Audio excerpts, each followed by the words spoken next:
Father, we bow in your presence, acknowledging you to be the Lord King of our lives. We bow in your awesome presence, acknowledging, Lord, that there is none like you. God, you know us well, you know us better than we know ourselves.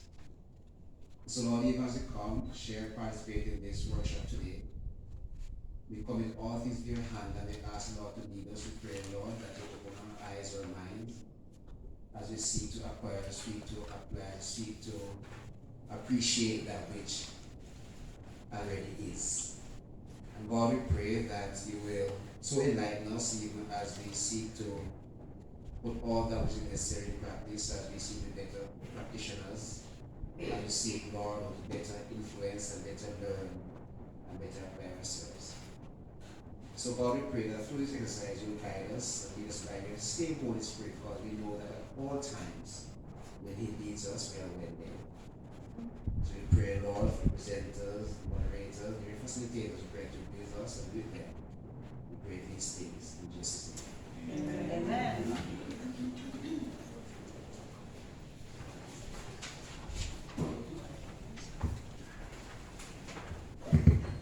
Thank you so very much, Reverend Seymour. At this time, we are going to call our very eloquent principal, Mr. Albert Porcher, to just do a welcome. Thank you, Doc. Good morning, ladies and gentlemen. Good morning. Let me first thank you for here this morning. Special welcome to Martin. Looking forward to your presentation. Won't be long. This is not about the Porcher. We're really looking forward to the presentations throughout the day. Just want to add though that we have been talking a lot about AI. We have been going to all respective council meetings at both at CPJ and at PPJ, and AI has become an integral part of our operation. Another thing, and I said it to somebody earlier last week. So there was an activity in the chapel about 2 weeks ago, and the presenter, when we had our third year student, and the presenter asked the student, anybody, those who are using AI, put up your hand. No student put up their hand. And we know that's not the truth. And so we know they're using it. And so we at Bethlehem realize the importance. We at Bethlehem here understand the importance of artificial intelligence. And so what we're doing now is laying the foundation. It is something that is happening. The different tools are changing each week. And so our job at Bethlehem is to ensure that our lecturers are fully informed, understand what is happening, and can better help our students in understanding how to navigate along these lines. So welcome. We're looking forward to an interactive session. There are 3 presenters. It's for the entire day. And so we believe that at the end of the session, I think our lecturers or administrators will be more empowered to move the needle a little more in relation to what is happening with technology. On behalf of the Board of Management, especially with the chairman, who is also saying that this is the way that we need to go as an education institution, and he wished for us all the very best for this workshop. So sit back, relax, have your computer ready, and let us enjoy, let us get the information, let us ask the question, and let us ensure that at the end of the day, we will be better persons, better lecturers in relation to artificial intelligence. I thank you. Thank you so very much, Mr. Porcher. Okay, so at this time, I have my little welcome. So, Mr. Porcher, Dr. Granston, Mrs. Porcher, our guest speaker, Dr. Junior Martin, our VPs, Vice Principal, Dr. Gardner, and Mrs. Lightmiles. I think Mrs. Lightmiles is somewhere around, right? Yes, good. All right. Colleague lecturers, system administrator, Mr.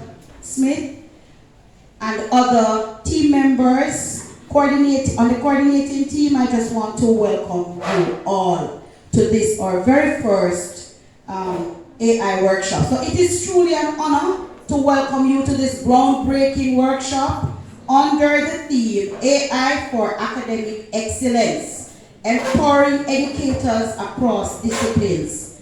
Today marks a historic moment for our institution as we embrace the transformative potential of artificial intelligence to revolutionize education and professional practice.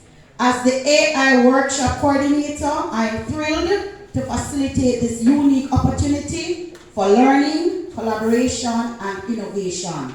We are privileged to hear from our distinguished keynote speaker, Dr. Junior Martin, whose expertise and insights will illuminate the transformative role of AI in teaching, learning, and professional practice. Later, we will dive into a hands-on workshop designed to equip you all with practical tools and strategies to integrate AI into teaching, business ventures, and operational frameworks. Our esteemed panelists will also share diverse perspectives on how AI is shaping the future of education and other fields.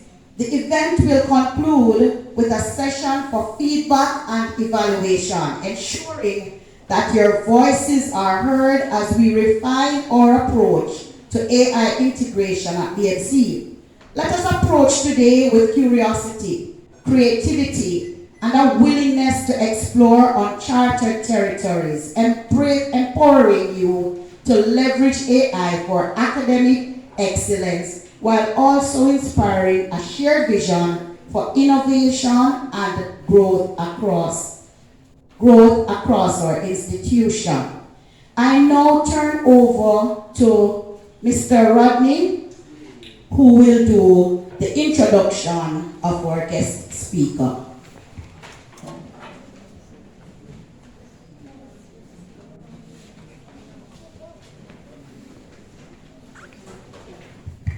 Good morning, colleagues. Good morning. Good morning to our guests here this morning. It's my pleasure to introduce to you our guest speaker. In the interest of time, I will just say a brief word because the profile of Dr. Martin is in your program. But suffice to say, Dr. Junior Martin is an associate professor in the Faculty of Education and Liberal Studies at the University of Technology in Jamaica. He has been a campaigner, so to speak, for AI and an ardent educator. He has engaged in a number of research, participated in a number of conferences, and he has been awarded Distinguished Scholar from for research associated with minority professors from RAM in United States. His research interests include publication, STEM, educational leadership, artificial intelligence, instructional leadership. So today we are going to sit and immerse ourselves into what Dr. Martin will present to us. So at the end of this workshop, we'll be better for it. We'll be able to use some of the things we learned here in our teaching, in our methodology, so that our students can benefit. Dr. Martin, I welcome you, sir.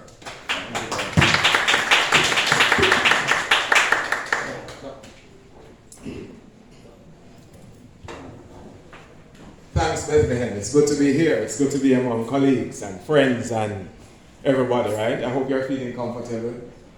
I mean, you're blessed when you're in these parts, you know.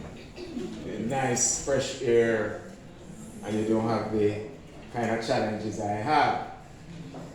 You know, one of the things I tell people is that each day, I do 3 days of work in one day. because it's traveling from Portmore to Pateen. It's 1 day's work to work, and to return from work is another day's work. So it's 3 days in 1 day. You know, so you can imagine how happy I am to drive across the country and be here. This morning instead of being stuck in traffic, taking almost 2.5 hours to reach work. That's what it is. You know, that's what is happening to us. That's what is happening across the world. So at distance that should take you 20 minutes, sometimes it takes you over 2 hours. But that's the way it is, right? So I want to engage you this morning around this topic, AI integration in higher education, looking at how we can explore AI's impact on teaching, learning, and professional practice as educators. And I want to say, Sir Carter, it's a very good thing that you have started, and I always encourage higher educational institutions to continue on this track.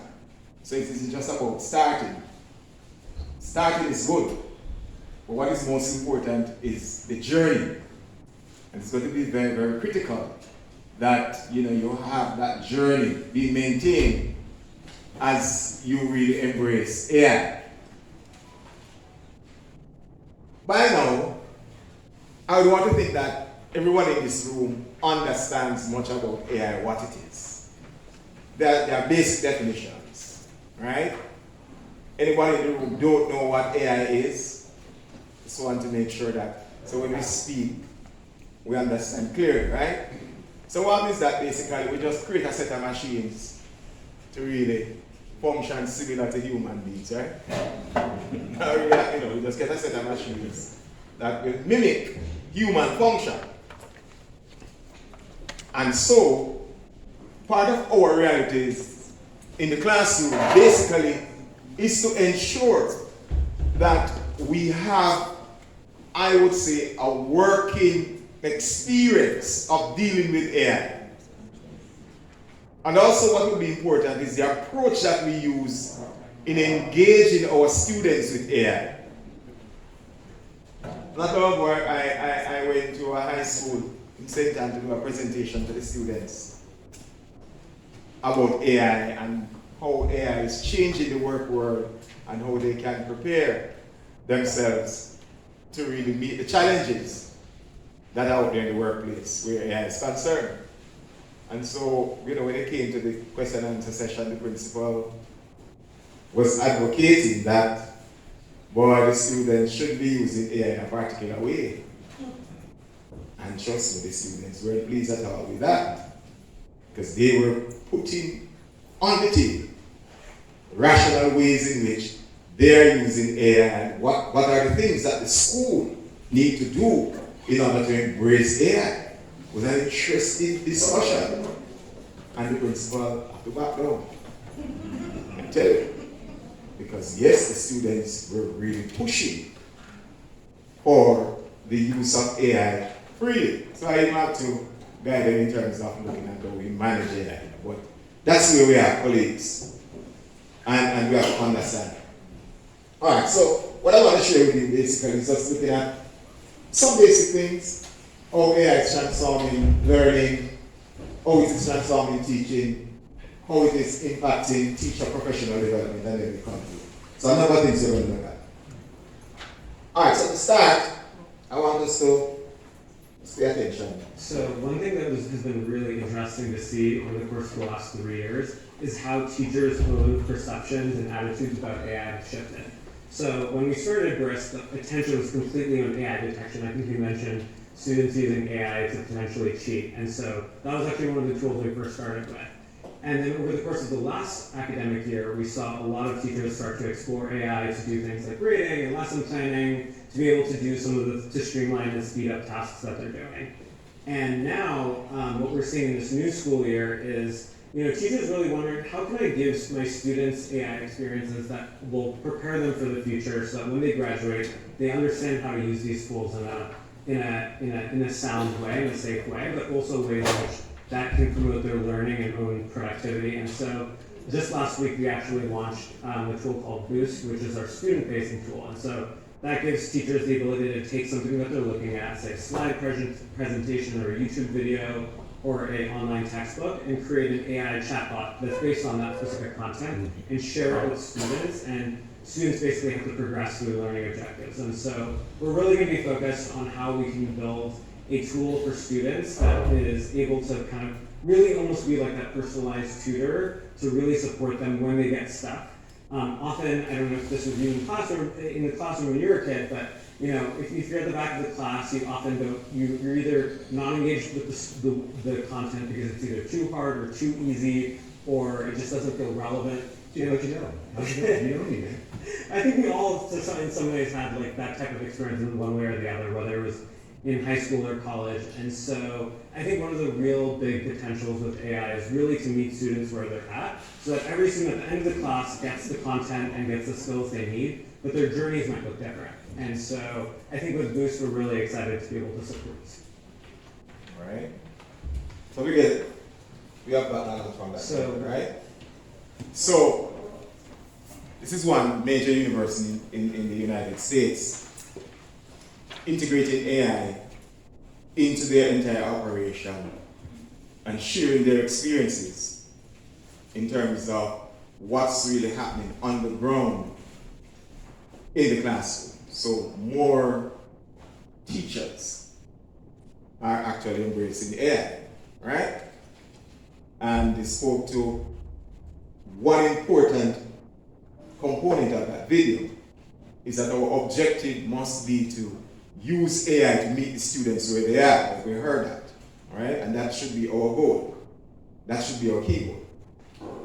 Now, this is a study that was done by Harvard University, where in 2023, the Crimson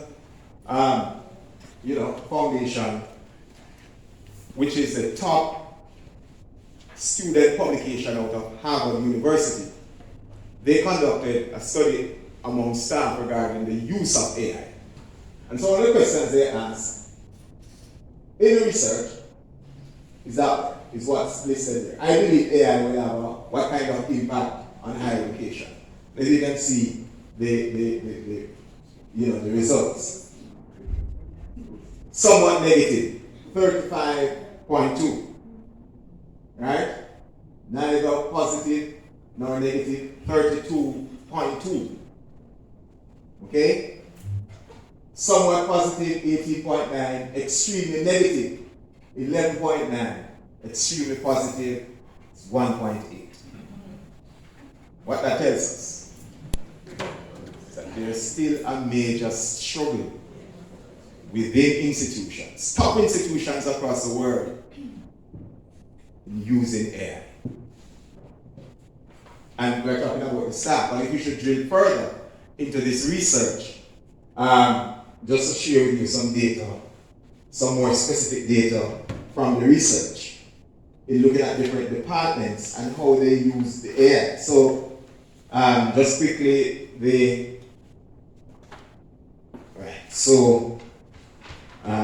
for the 37% of faculty from the Faculty of Science division, which include math and science and so, had really a negative view about the use of AI.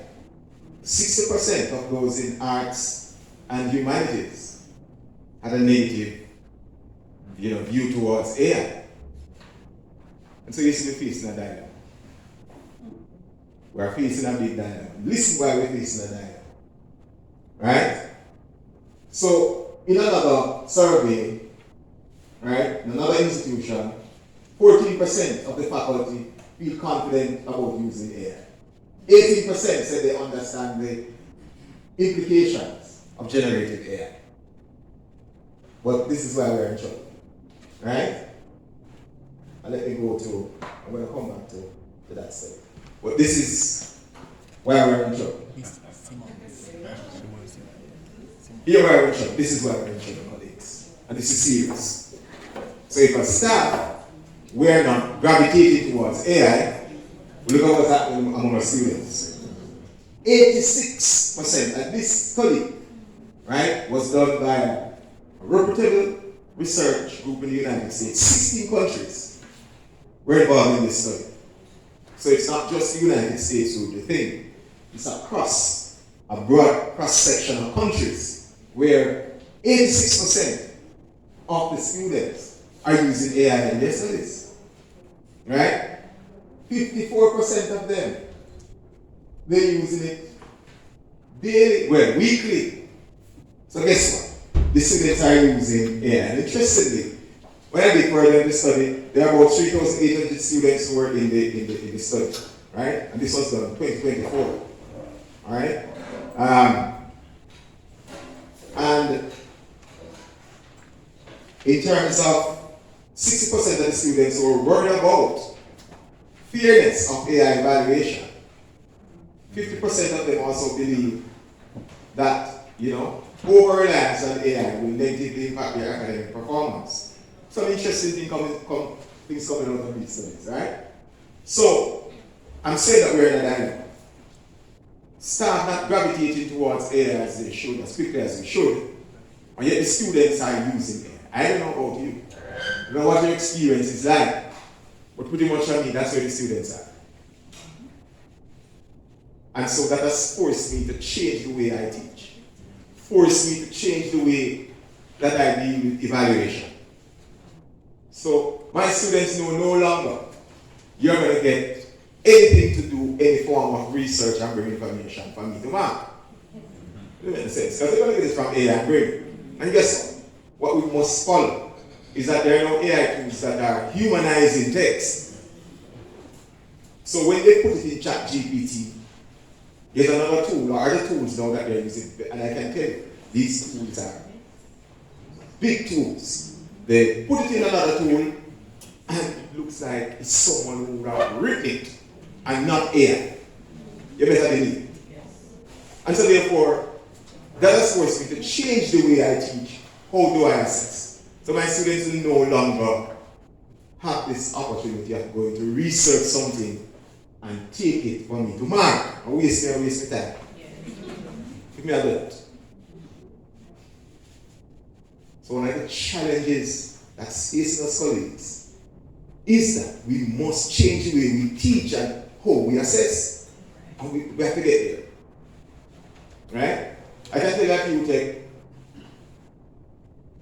we are having some challenges in terms of the students. So after COVID, we went totally remote. Now we're online, and so practical courses are done face to face, and more theoretical courses are done online. So we kind of revolutionize assessment. But now we are being forced to bring the students back in the classroom because of challenges that we are seeing, right? Because with the assessment now, and I've seen it. So what I do in my course, for example, the students know that they have a final test to do, which is a major component of my course, and that test is face-to-face. We have an online test and so on. But the major component of the assessment is done in class. And when you look at the results, what they did online, average 90%. And when they do the face-to-face test, over 50. That tells us what is happening. And so basically, we're having a challenge. And therefore, we as professionals must find ways of dealing with this challenge. And so we can't take this attitude that, boy, listen, I can't do anything about it. We must do something about it. In USC. Right? And it begins here with this conversation. Alright. So, the play a number of videos for us to see what is happening. This is what's happening in the world. I just don't want to tell you, I want you to see what's going on. Right? So that you understand that the real things are happening where AI is coming. Welcome to our deep dive into the world of AI in education. In 2024, artificial intelligence is not just a futuristic concept. It's here, revolutionising the way we learn, teach, and manage educational institutions. Join us as we explore the incredible transformations AI is bringing to education enhancing learning experiences for students and educators alike.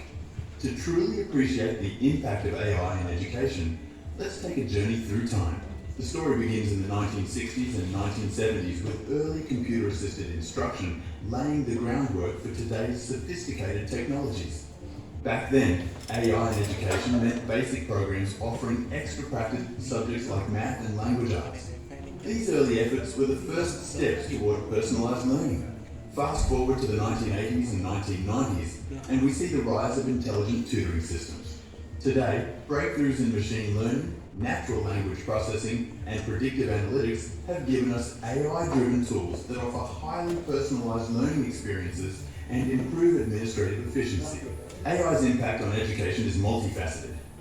Let's explore some of the key benefits it offers. AI tailors educational experiences to individual needs, creating customised learning paths that address each student's strengths and weaknesses. Adaptive learning platforms adjust content in real time, ensuring effective and engaging learning. One prime example is Professor Potential, an AI personal instructor that adapts lessons to individual learning styles, helping students grasp concepts more effectively. AI tools are making education more accessible. Speech-to-text and text-to-speech technologies, along with real-time translation tools, break down barriers for students with disabilities and those from diverse linguistic backgrounds. LearnMate, an advanced AI learning assistant, supports accessibility and inclusive education by offering personalised tutoring and interactive lessons. AI automates routine administrative tasks, freeing up educators to focus more on teaching and student engagement. From grading to scheduling, AI-driven tools streamline processes and improve resource management. The AI lesson plan generator helps educators create comprehensive lesson plans efficiently, whereas the AI University Admission Counselor guides students through the complexities of college studies.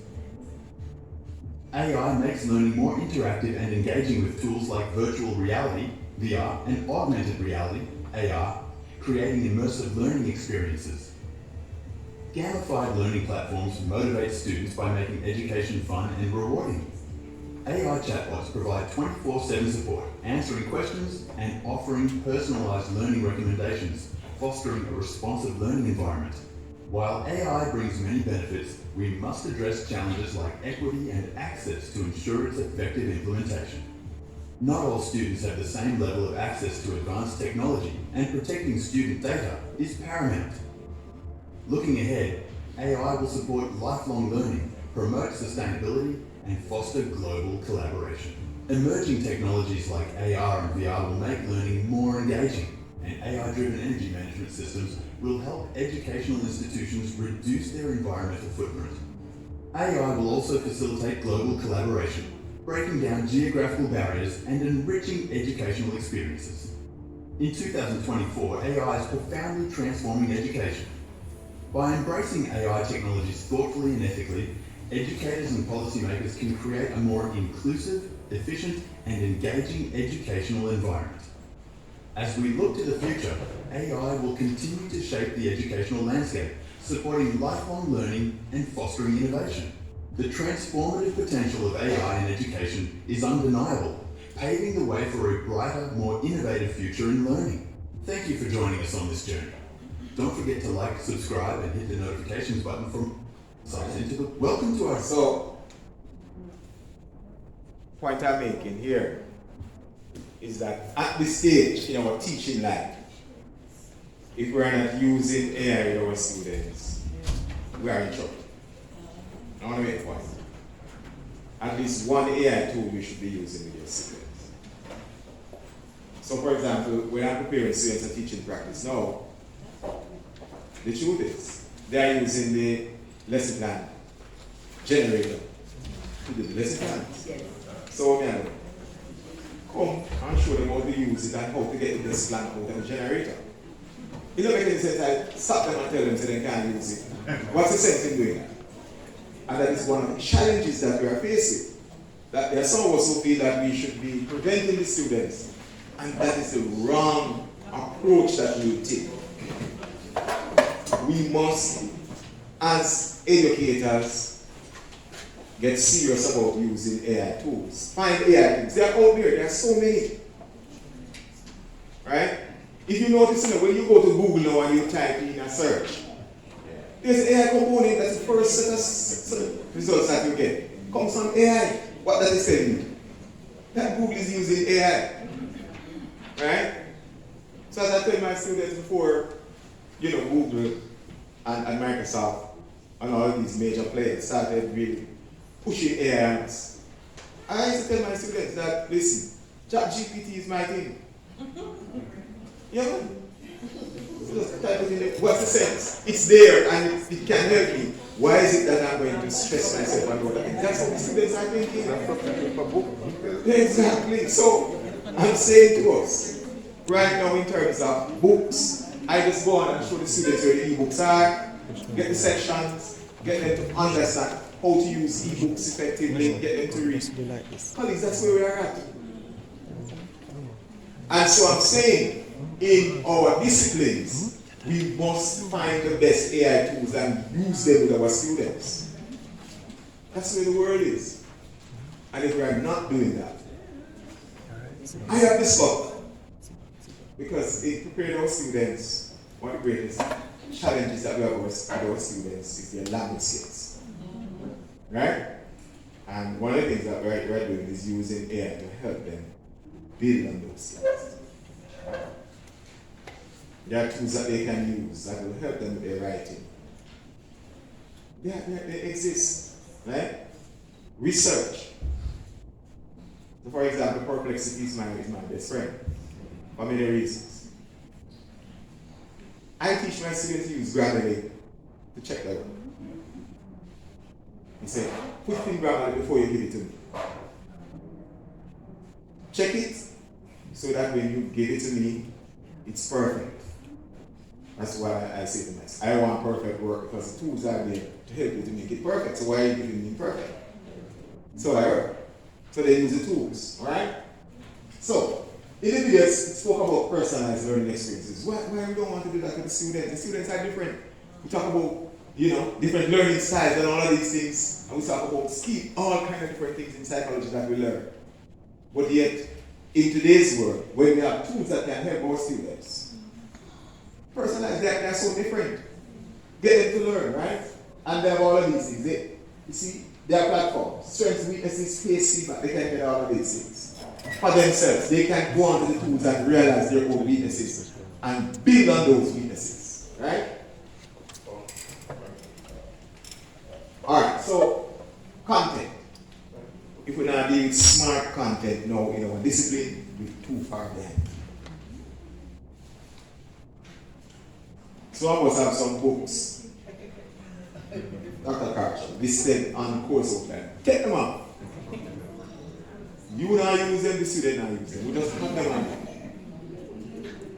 Get smart content with the students. Tell the truth, because that's what is happening, right? So, AI generated study materials. There are so many things, tools that are there that can generate information. And I know there's a concern, which I will address. Because if you're like me, pretty much, I have a little trust issue with AI. So it's not everything that it gives me, I take as it is. I will find ways and means of doing my little checks and make sure. Yeah, especially when I'm sharing information with the public, I want to make sure it makes sense. Because AI gives you all kinds of things. Right? And you have to learn how to manage what you're doing with AI. Right? That's part of the thing. So, augmented reality. Virtual reality. Where are we with these things? Are we finding virtual labs? Are we taking our students at virtual field trips? Are we immersing them in these kinds of modern technologies that are happening? And in our disciplines, we must get the students to see the future. That's where the teaching now must be now. See what's happening in the future. So, if you're teaching them practical things, right? Because my area of strength is in the practical area. So, if I'm teaching them about, let's say, building construction, I am taking them to a building, for example, in Dubai, China, where they are revolutionizing buildings. And the techniques have changed. Those are the buildings that we're looking at.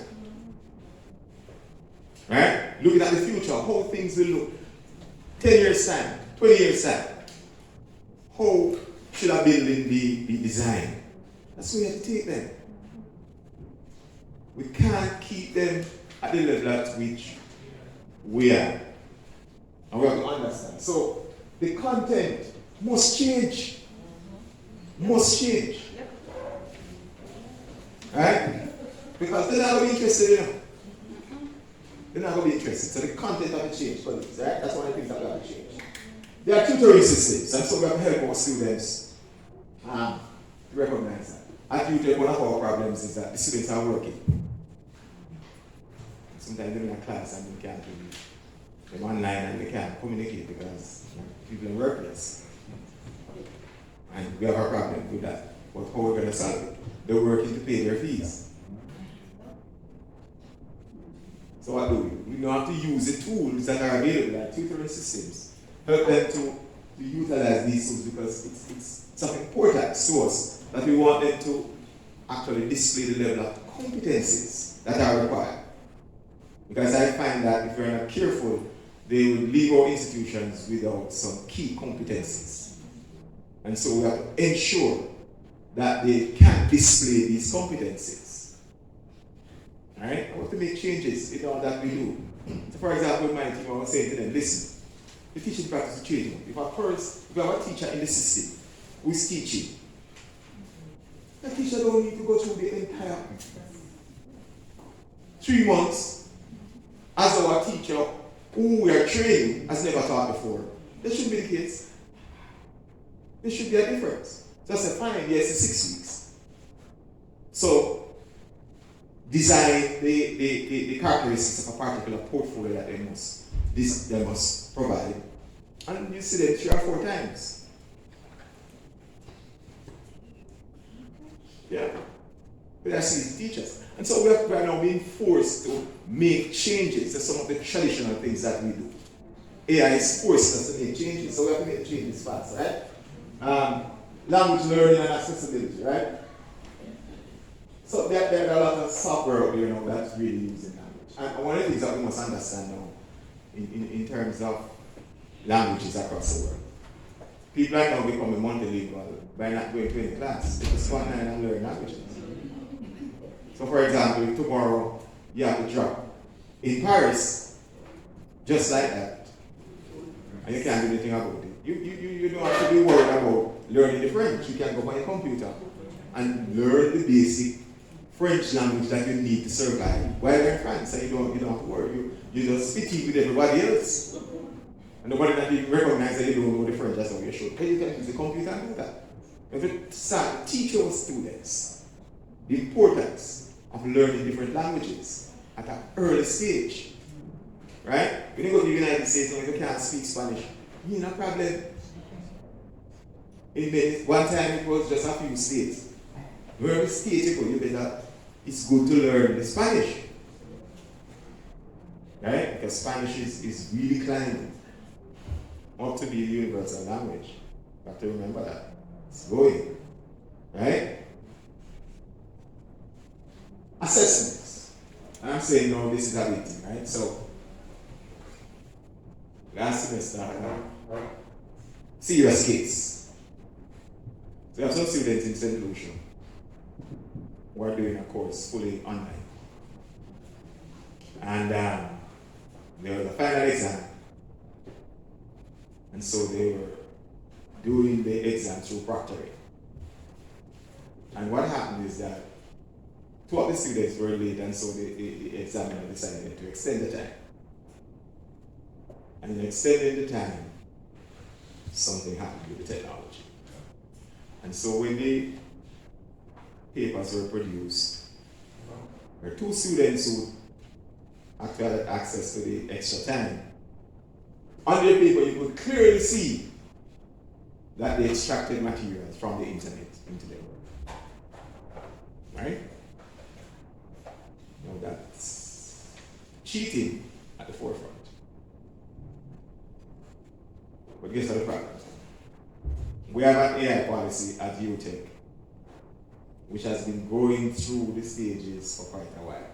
It's one of our problems in education, right? Nice policy that we have developed, and it is not yet implemented. And so, how do you treat the situation? It's clear that they have used AI in cheating, and they have cheated on the exam. The university don't have the official policy passed. Policy is there, but it's not passed by the council yet. And you have the situation. How do you deal with it? You have to prepare for these things, right? So we have to just use a strategy and say to them, all right, listen now. This is cheating. These are the rules of the institution. You get a year off. You go cool off. Year suspension. Like, yeah, strict. Once you're caught cheating as cheating, it's a year off. There's no question about it. Once you go to the committee and the committee discover that you actually cheated, it's a year off. That's it. In a case that police did the other day and checked, just take the year off. And she was cheating. So, all we have to do is say, let's say, all right, listen, this is it, So if we take it to the university disciplinary committee, you get a year off. So here you have it. You have to admit that you use the AI thing, and then keep it at the local level and find a way to resolve it. We have put it in writing. And so they did that, because they are smart, they realized that. They didn't oppose the fact that, listen, we're push back against the fact that we're trying to solve it at the local level. Now making the point that if we do not enact policies quickly regarding AI in our institutions, we will have these situations and we can't penalize the students when, in fact, they have been cheating using AI. And so policies are very, very important, right? So assessment, I don't know about it, but one of the, my greatest turnout with teaching is market. We don't like market. Everybody knows, we don't like that. We don't like market. Not that I don't do it, and I don't do it well, I just don't like the process. So, now I'm trying to tailor my assessment to the tools in AI that can help me mark the words, make it easier for me. Yes. And there are tools, they are developing a lot of tools, and so they are the secret, right? So, feedback is important because the students complain a lot. In my department, you have to be hard on staff because most of our courses are evaluated by coursework, just coursework, no final exam. And so the students complain that they are not getting the feedback from the lecturers. Coming to the end of the semester and they are not sure what their performances are in particular subjects. And so you have to be hard on the staff. And so we are now getting staff to change that as best as we can, right? And some of it is tied up in using AI tools, in doing assessment differently. We don't have to do assessment differently. Authentic assessment is now where we have to focus, right? So for example, some of my students know they have to do some videos and all of these kind of things, and I'm cool with that. You know, instead of coming and do the presentation, you can do a video with guidelines, specific guidelines that are given, and they work along those guidelines, right? So assessment is changing. How the feedback, how do we even correct mistakes in real time? What the challenge today is that how we avoid discrimination against the students in terms of the assessment. We make the assessment fair, even using some of these tools that exist. And some of those dilemmas we have to try and solve. Teacher support, right? So, reduction of workload. I'll look at that video later because a lot of changes are taking place in the world. And I'm not saying that it is at our doorsteps, but it is coming. And one of the comments I want to make, many of us as teachers, is that we want to transition our careers into other areas. Not to say to leave education, but there are many other areas of education. Because the truth is so partial. You can have AI tools to do most of what the teachers are doing. Not to say that you're getting rid of the teachers. right? It means that you have to lay people. And some people never have no work. And especially teacher training. You know what they do this year? We're struggling to find students in putting classes up there. And we do practical areas. Struggling to find students. So once upon a time we saw 4 or 5 groups. Now we're down to 2. We have to remove specializations last year because we don't have the students coming into the program. But what that is saying then, if we have that challenge, plus we now have tools that can do some of the things that we do, basically some of us soon are work. And I'm saying that we have to learn, to retool, to pivot. We have to pivot ourselves into some other areas in the same area of education. We're going to look at a video and show you something like that. Alright, data-driven decisions. So when we make decisions now, data is here to guide us. So we have to be guessing and spilling, right? So we can predict. So students who are at risk, we can intervene to help these students because many of our students are having some serious challenges in mental health. It's a big thing, right? And I'm saying in higher education, we have been skirting around the issue. We have not been addressing the issue carefully. Are we providing enough opportunities for our students for us to address some of these issues that the students are having? And some of us, we are ignoring what we're seeing. We're not addressing the issues because we do not have many things in place in order to address the fact that many of these students are having mental health issues. Other students who got total breakdown. Miss over 50% of the semester. The student has a big history. So what I said to my team, listen, alright? 4 weeks of the semester is left. We have to find a way to help the student to finish the semester. Because guess what? Me don't want the students to another year. The truth is because it's difficult to deal. We don't have many things in place to deal with the student who have this serious challenge. We just break down. So the whole idea is let's get the student fast out of the system. We have to find ways and means of helping our students. We have to change. And so some of these things sometimes that we are tired of to say, well, listen, you must complete that, you must do things in this particular way. We have to change those things, and to make changes. And I'm not saying that we do watering down because they're watering down what we're doing, because there are several ways, if we are smart enough, that we can get the students to display the competencies. It's about the approach, right? So data is there. Lifelong learning. So now, colleagues, remember this, we are living longer. When you reach 60-something minutes, you get a letter. And I did that in change. We are ready for that. There are lifelong learning opportunities that you can go on. There are several free courses that you can know.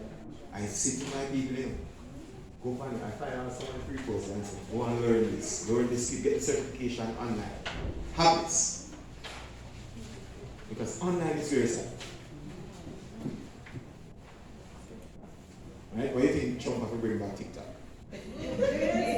Remember it? Trump was one of the first person to say, I'll plan TikTok.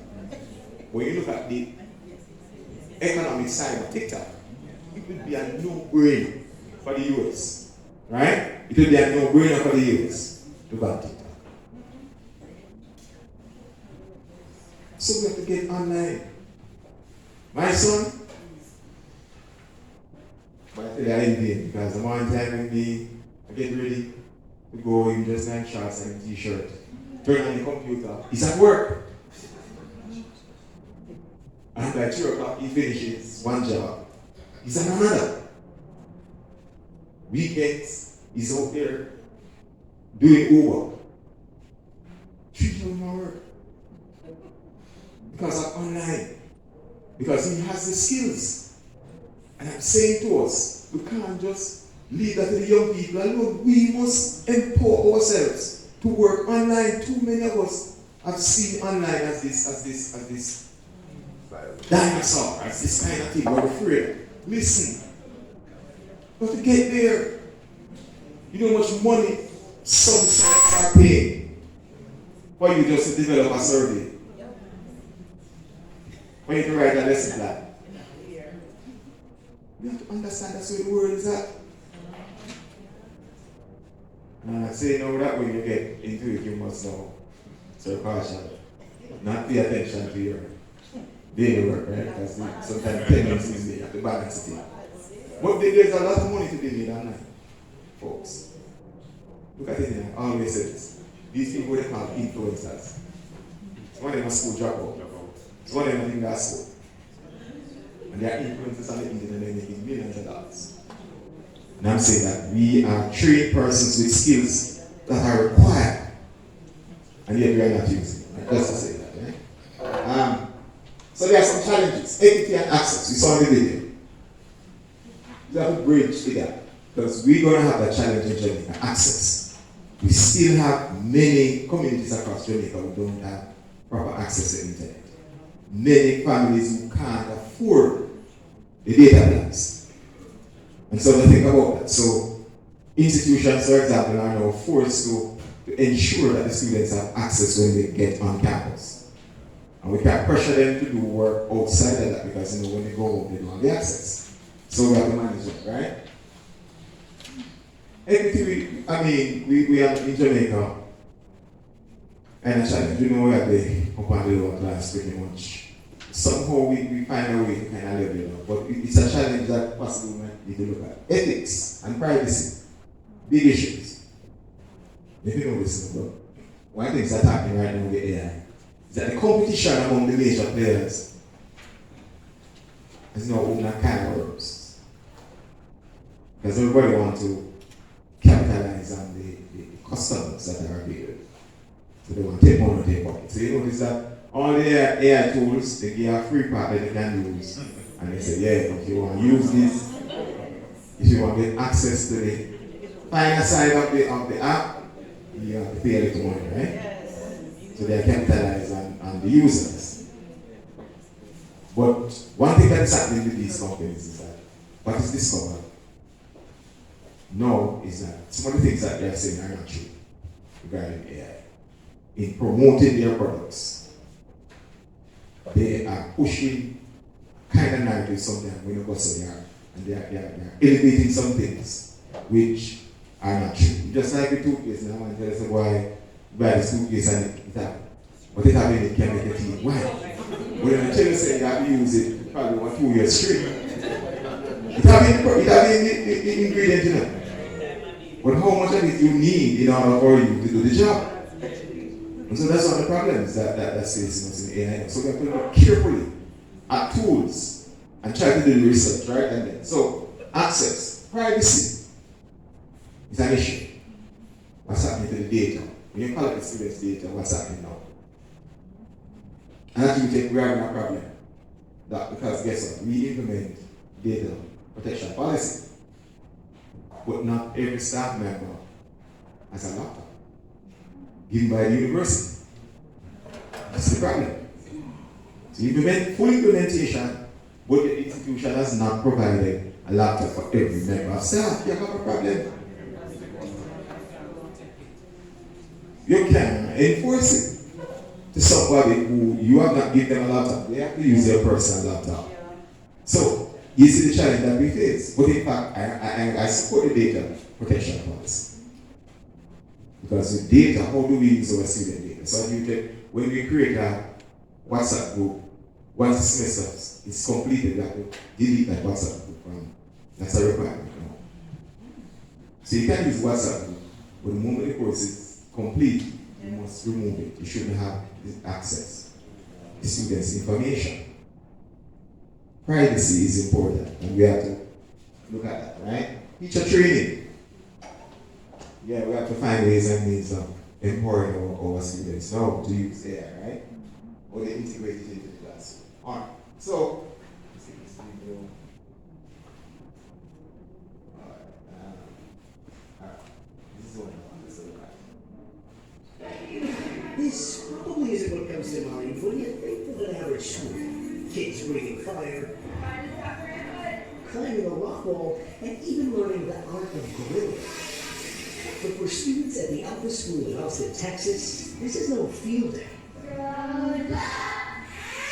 Here, K through 12th graders are proudly cutting classes, spending just 2 hours a day learning math, science, reading, and writing, all with the help of an AI tutor and without a single teacher. Morning, Mackenzie Price is the co-founder of Alpha School and its 2-hour learning program. This is a school without teachers. We have no teachers at our schools. Can you believe that? The educators are a suite of AI-powered apps that gamify lessons, monitor progress, and with the help of eye tracking, keep tabs on students' attention span. Who's teaching? I think the app is teaching me, but I'm also teaching myself. All as adult guides, many of which have never been teachers, look on without interfering with their robot counterparts. Are you comfortable having guides in the classroom that don't necessarily know the core curriculum? It's okay that our guides aren't experts in physics or math, whatever they're doing. They are experts in their students. It almost sounds like the guides here are told, you're here to lead the kids to AI. Our guides are not allowed to teach. They are coaching students to become self-driven learners. Price says the AI tutor personalizes lessons for each student, allowing them to learn class material in half the time. And according to data from Alpha, score in the 90th percentile on standardized tests in most grade levels. This one's a little unusual. It all comes as students nationwide grapple with AI's role. While some critics say it's too soon to know if the tech's having a positive effect in classrooms, one study found generative AI tutors can sometimes inhibit learning if students become too reliant on the tool. How do you make sure that the AI that is teaching kids is doing what it's supposed to be doing? We have a lot of guardrails in place to make sure that kids are not dealing with some of the issues that come with what we hear about with AI. Still, at Alpha, where tuition costs $40,000 a year, academics are just the beginning. This is called our check chart. Each student must complete a long list of tasks before they can level up, including things like run a mile without stopping, solve a Rubik's Cube, and even Independently put together a piece of IKEA furniture. all in an effort to teach life skills and promote passion projects. Welcome to the Alpha School Airbnb. Like this group of 6th graders who are running a real Airbnb. But how old are you? I'm 11. You're 11. And how much money do you guys make with this Airbnb? So we have $10,000 of confirmed bookings. Over at Alpha High School, You made it halfway. 16-year-olds Elle and Sloan are getting ready to pitch an AI-enabled app that gives dating advice. I want to ask my crush out to prom in front of all of her friends. Is that a good idea? It really depends on her personality. So you've been learning from AI, and now you're building your own AI? Yes. A full circle experience, putting these AI academics in a class of their own. Yeah, a lot to take in there. And as a parent, I was a little sketched out seeing those little kids locked into their laptops with their headphones on. We used to have sustained silent reading back in the day. This is way beyond that because these are gamified, interactive apps, so the kids are given full attention. And Price says they only do that for 2 hours a day. They break those up into these 20-minute intervals. The rest of the day is spent in those workshops, collaborating with others, learning life skills. Actually, on the day we visited, some of the high school students were going through this rejection workshop where they would pitch strangers on the street their passion projects. AI, not so good at teaching how to get rejected, but something we humans are still pretty good at, I guess. Yeah, fair. All right, guys. Sure. Thank you, Hattie. Thank you. I was just about to say, and we need to figure it out, guys. Like, I feel like I'm pretty gathered about technology, but yeah, we don't have to give ourselves over to it. Yeah, good. Okay, humans. So, just to show you where we're trending, and I'm saying it's not on our doorsteps yet, but you see what they thought. Right? And we must understand is that this approach is being pushed. Even though there are several challenges to it because it costs $40,000 for the year. Right? It's quite pricey, so not everyone can afford it. But later on they'll find ways and means of reducing the cost. And so, the notion, let us want to say, the notion of thinking that the technology can't replace us, you have to think about it. again. Think about it again. Because clearly we have seen, evidence that that is clear, right? So, in terms of teaching methodologies, quickly, flipped and blended learning, you have to flip the classroom. I know we're doing that, right? Yeah. So, in terms of how we teach, we're now forced to change, pivot, use technology in a more interesting way. Games, interactive learning, and that's what drives the students. And so we must know. Part of the thing is that we have to become aware of what the students are using. So those games that the students are playing, even as a parent, you have to learn the games so you can play if you're smart enough. And you have the children and they are on the technology. They play the games. Join the game with them. So you know everyone, so you know the game is suited, what the game can do, what the game can do. You join it and it's alright, let us play together. Because what they're doing, they're playing with other persons all across the world. That's their play, that's their partners. They're playing with and they're challenging other persons across the world and they're learning a lot of main skills that we're not capitalizing on in the classroom. And that's why the change is necessary, right? Group management. So there are tools that can help us to track participation, collaborate, look at how we deal with resources. All these tools are available to us, right? Real-time feedback. Can get real-time feedback. Because now it's more than Kahoot. Because if you are a user of Kahoot, there are more tools that you can use. Good that you're using Kahoot. Padlet should now be elevating from Padlet. And I hope we all know what we're talking about. Right? These are tools that we should use in the students. I know we should be looking to graduate into the other types of tools that are available.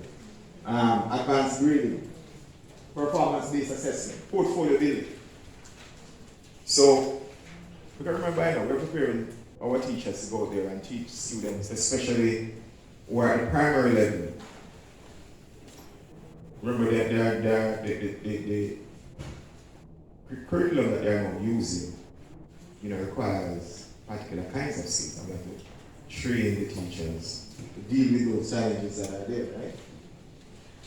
Inquiry-based learning, expository learning, exploratory learning, questioning, simulations. We can find some simulations, free simulations on there the students can go on. So sometimes, instead of complaining about not having the resources, we can find some simulations online for the students to do. Doctors are now being trained in simulation, and we trust them when they go to the office. Pilots are simulating, that's how they're training. And we trust in them with our lives when they go in the planes. So why wouldn't we do the same thing with the students in the classroom? Find some simulation tools that are available and get them to do it, right? Virtual role play. All these things are there that we can do with the students, right? Interactions, AI-driven insights, reduction in administrative tasks. Because truth is, what will happen in many institutions is that the administrative block will no longer be necessary. So a few persons in there. Because most of those kinds of activities, the technology can do them. And so also, some of the activities that we do as teachers, the AI can do them. And that's the point I'm making, that I'm saying again, not long from now, institutions will be employing reduced persons because the task can be done by technology, better believe it. Future-oriented curriculum, as I was saying earlier, revise the curriculum more regularly. Yeah. Instead of 3 and 4 years, 1 to 2 years, they should be looking at the curriculum. Everybody meeting in the discipline, looking at the curriculum and making the changes. That should be happening, right? Soft skill development, soft skills. And we know the soft skills are so important. Communication, teamwork, leadership, all these kind of things. Students developing, skills related to empathy and all these kind of things are important for teaching, right? So, lesson plan creation, content creation, these things are here, as I said earlier. You don't have to be worried about, creating a lesson these days at all levels. So you can just go on and get the information. So you can customize lesson plans. Right? Self-evaluation tools. But self-evaluation is very important, And I think sometimes many of us don't rely on this component.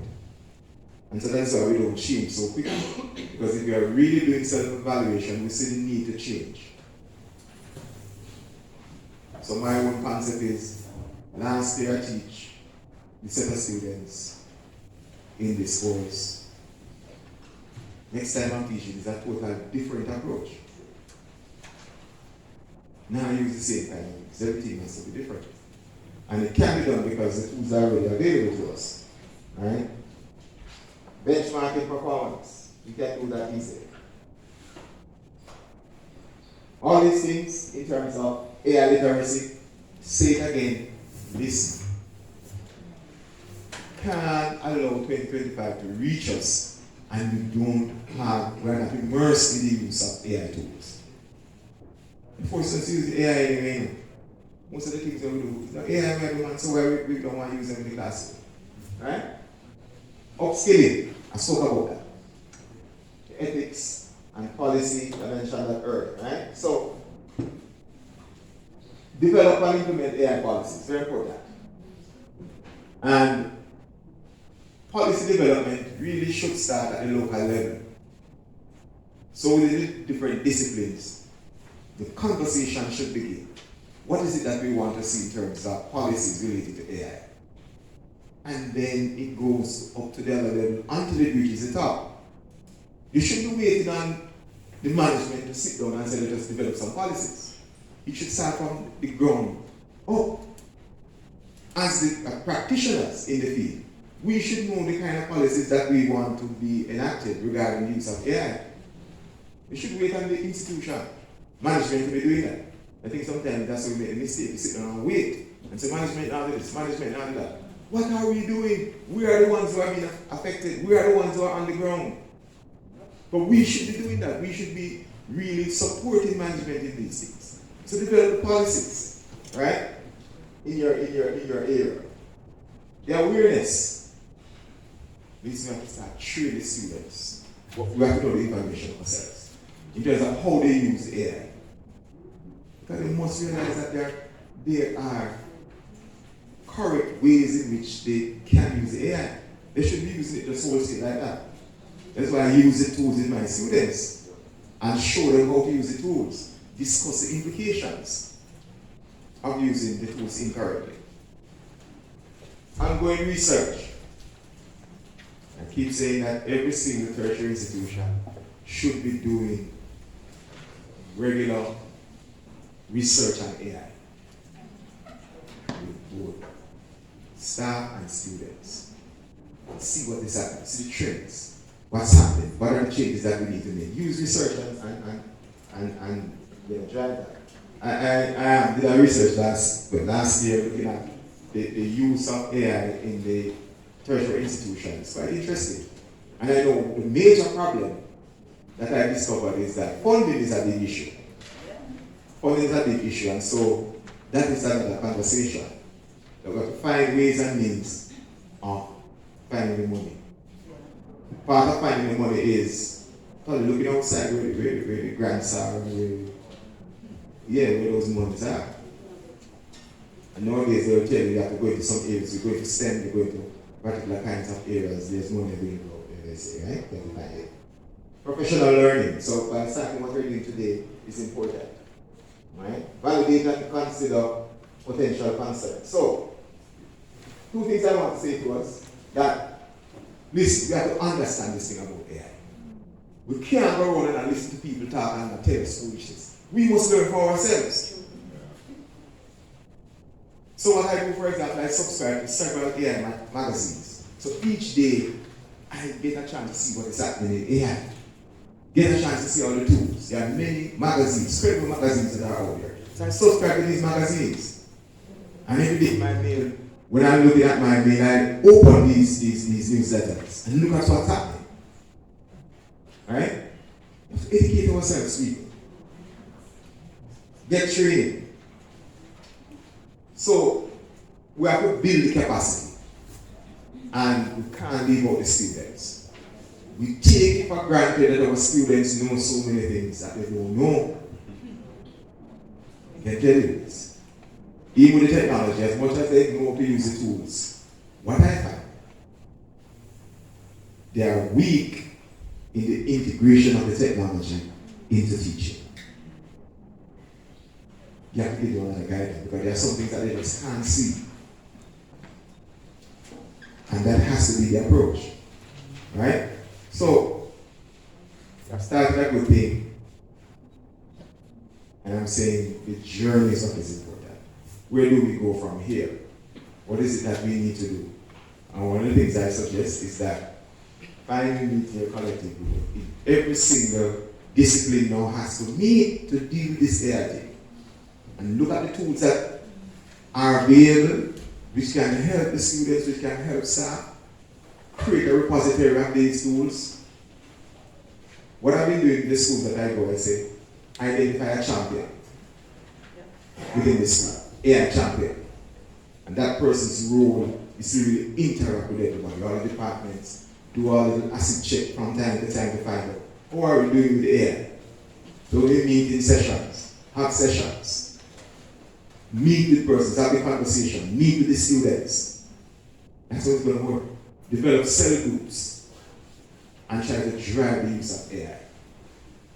It is every single person's responsibility. It's not the institution, it's us. All of us must set a particular goal when it comes to AI and its integration into the curriculum. And manage that. As I said, self-evaluation is important. Establish an objective that is related to AI for the year in your professional development. And then you measure it at the end of the year or the end of the semester. How far have I come? Where AI is concerned. How many of us are doing that? These are things that we must do. Alright, that's several other things.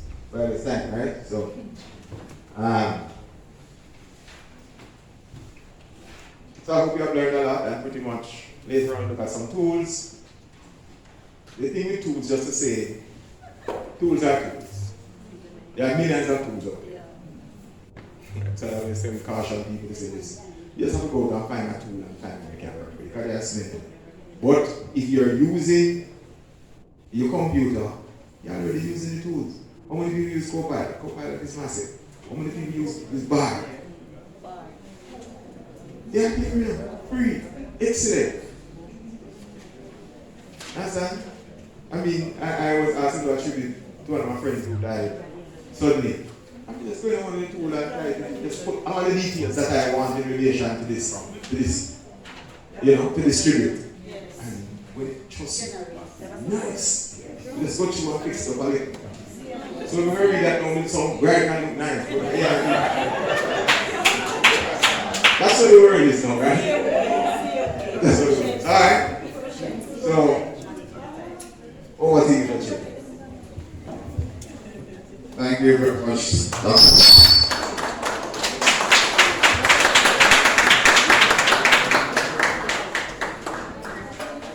That was a wonderful presentation. What have you learned? I learned that the integration of AI into education is not just a trend, but a necessity in our rapid evolving world. So as educators, we are entrusted with the sacred task of preparing our students for the future. And this is the future. So we have to be dynamic, we have to be innovative, we have to make use of the technology so that we remain relevant, although the technology is trying to make us irrelevant as teachers. So this is our interaction session, so we don't want to just present information to you, we want to hear from you. So we are going to allow about 15 minutes for question and interaction. And I'm going to pose questions to you. We have 3 very, very expensive prize for our bright teachers. So we're going to ask a question and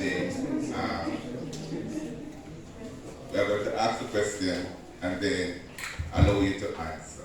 So we are going to take a question now. Mr. Malcolm.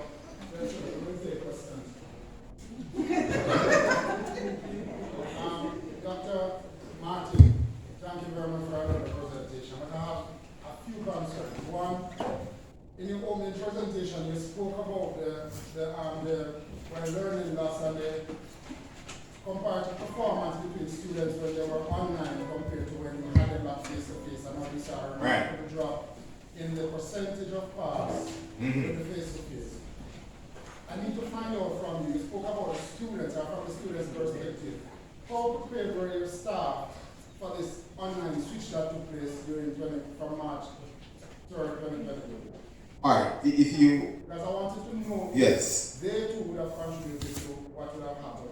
All right, so the truth is, staff wasn't as fully prepared as they should. The institution made efforts to, right? In terms of training, some tools, some new tools, were unveiled. But the full preparation, I would say, I wasn't fully satisfied with the kind of intervention. But staff had access. So what I did in my department basically was to have persons working in groups, small groups, and that helped. So we're able to feed on each other. Persons who are having challenges, there's somebody who they could call, that sort of thing, and become more familiar. And I think that works well, because we have to help ourselves. But the truth is, not all the interventions will work as how we want them to work, and so we have to be prepared to make some kind of adjustments. So that is how we did it. But the students still complain. And the students continue to complain.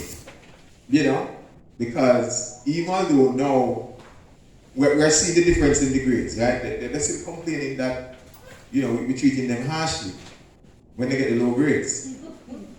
They don't want high grades. Even though the record is there to show that the performance is not matching what is required, they want the high grades. And so, as I'm saying, so the intervention has to be monitored. It has to be done in such a way that staff buys into it and is involved in the process. That's very important. So you have to get staff involved as best as possible in the whole process. Yeah. Let's say, suppose you're giving a student an assignment, you are asking them to use an AI resource and use a non-AI resource. And you're going to give them examples. And what is that about textbook? Are there any internet resources that you would give them as examples that you would classify as non-AI?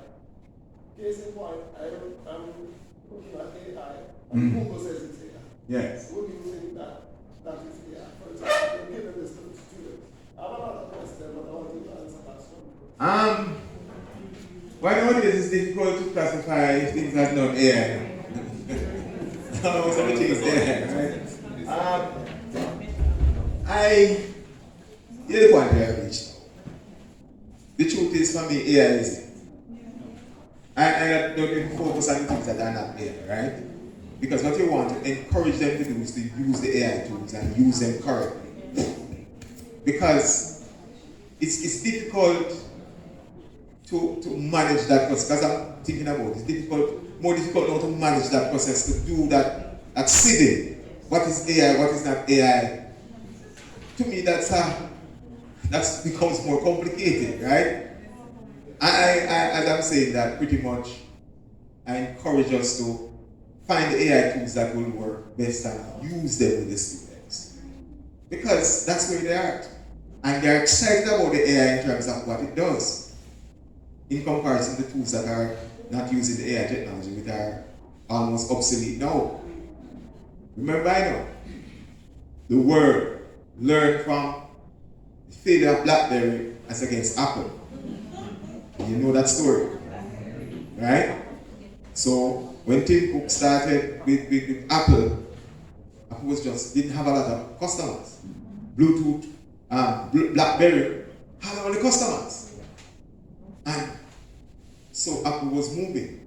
BlackBerry decided to say, "Boy, right now, listen, they have the customers, so we don't need to move with this technology as quickly as that." In no time, they were wiped out by Apple because they failed to make necessary changes to match their competitors who were growing. And we have to be careful in education that we don't find ourselves in that position, right? Where our students get around us so much that we become obsolete, that they not even come to class because they say, joke thing this, because I can use my AI and I can learn. I don't need no teacher to tell me this. If we are not careful in terms of what we're doing, we end up in that state where the students say, well, they don't need to come to class because I can go online and find information. So what we need is to take information to the students and say, listen, this is what I want you to use. Help them to use the things the best way. Yeah, that's where we should be. And we have to get there fast. And I'm telling us that they are complaining. The other day I see a student come and say, sir, this course has to be redesigned. Why? Duplications. And they can't complain. Now when they go over this, they'll do something similar. When they go over this, the same kind of thing. And we have them doing these things, right? And we have to stop and look at curriculum, redesigning seriously, and remove the duplications and those things that are necessary. Because that is demotivating the students. They don't want that class because of that. They must say, Chuck, we did that yesterday one year ago. I would do the same thing. As I remember my time in high school, it's a quick story. When I was at home, I was smart enough to find the brightest students ahead of me and get their books, their notebooks. Yeah, because the very bright ones. Because I used to know physics and chemistry. So there was this version I know, bad for the chemistry. So when you finish third year, then you need the third year notebook. So he give me the third year notebook. Well, the same teacher who taught him, I was in that class. No, I have the full notebook. The teacher wanted me to write the notes. I'm decided to write the notes. Because the same thing that she gave me is in the book. And she brought me to the principal and with thing that the principal called me and said, you're a smart boy. Yes, that's how the principal said, you're a smart boy. I'm saying we have to understand what we're dealing with colleagues. The changes are happening quickly and we have to do. Relevance is important. If we don't keep ourselves relevant, the students now show the interest in it. And we have to understand, right? Doctor, yes. You have mentioned it just moments ago, but I had that question in mind. What is the purpose of education, and has AI redefined the purpose of education? You see, education will remain a transformative force, right, that we need, okay? So I think possibly is process. How it is done is what the concern should be, right? So the fact is, we are being forced to change. The change is not about changing, I think it's how we look at it, you know. It's how we look at the change. We see the change. It's just like when calculator came on and how many of us started calculating. You're taking away from the minds of the students to sit down and work out things in their head. But the calculator was enhancing what the students had in their heads. The similar thing with AI. If we use AI properly, you know, trust me, it really will improve all the facets of our lives. Right? If we use it properly, and that's what we should be pushing for. So it's a matter of transformation, change taking place. We used to do things a particular kind of way, we're using it differently, but education remains relevant. And that is why we have to help our children. Because there are some concepts out there, you know, what all, you know. We mean the university, when they talk about, you know, is SSU, you know what that means? Street Smart University. And the CSU, Common Sense University. So you know, one go to brick and mortar university because they say, well, they need them anyone at university already. They may have the CCU and the SSU. But you have to take them for them to understand the value of formal education. And so we have to understand what we're dealing with out there now. And one of the reasons why we're not getting the students into the universities, into the tertiary institutions, because they feel that the information that is out there is adequate for them to get along. But we have to find a way to show them that, listen, what we're doing is enhancing what they need to learn as they grow into their adult lives, and show the relevance of what we're doing. Because I find that when they get into the institutions, it's a totally different concept. They don't realize what they had previously before they get into the institution. When they reach, they realize that it's a different thing. So we have to find a way to get them. And that's why the high schools, I'm worried about at that level in terms of what is happening. Especially when it comes to career development and so on. Joke thing. No seriousness now take place with the students when they come to career development. So they don't understand. And they're expected now to go to university and understand many things that they should learn at the high schools. And it's part of the problem. So we have to fix so many things. Yes. Sorry. So I think traditionally education has focused on content. Right. Everybody teaching content. Most of our courses are content-based courses. In the era where there's so much content, we used to say this 10 years ago that you can find anything online. And now with AI generating content, we have to rethink how we educate our children. It's about skills. So we have to move to a skills-based curriculum, right? Because they can have all this content swirling around them, but have no idea how to use things. So we have to figure out what's important. And the ministry does this from like 4-year-olds, that we've identified a set of critical skills. Critical thinking, problem solving. Even before we get to these 4 C's or 5 C's that we have now, there are some other skills that we need to know, right?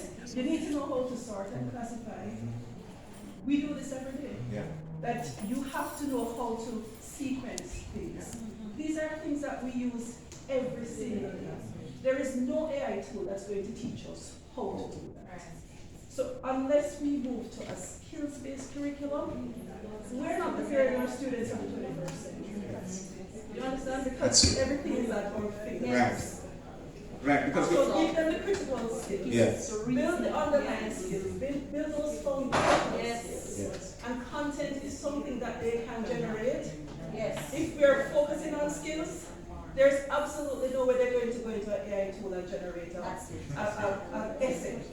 Because we don't want that. We want to know that you have the skills. We want to have demonstrations. We want you to be able to demonstrate those skills. So until we get there, teacher training in particular, this is a critical area that we need to focus on. Fling out the old curriculum that we have. Throw them out and start. I totally agree with you. And because you notice in the countries in the world that are doing well in education, that's the approach they take. Skill-based training from the students enter the classroom at whatever age. They started building the competencies and skills. Sorry, I'm very passionate about this because I used to teach at a teacher's college 10 lifetimes ago. The curriculum looked the same way. True. What are we doing? True. And what I realize is that part of it is personalities. We use our personalities to drive these processes. So we don't want to change because we are comfortable with the change. And so what we keep a lot of things in place. And that's a problem. So colleagues, we have to become revolutionaries, right? We have to be revolutionaries. If I might add, we hold strongly to our position. I'm a teacher, I'm a lecturer. And if I can't do it this way, I am not doing it. And that is one of the barriers. So we're not letting those to say that we're not doing it how it goes or we used to do it anymore. So I have to remove myself from the process and allow others to do it. That's true. And so we have to change that.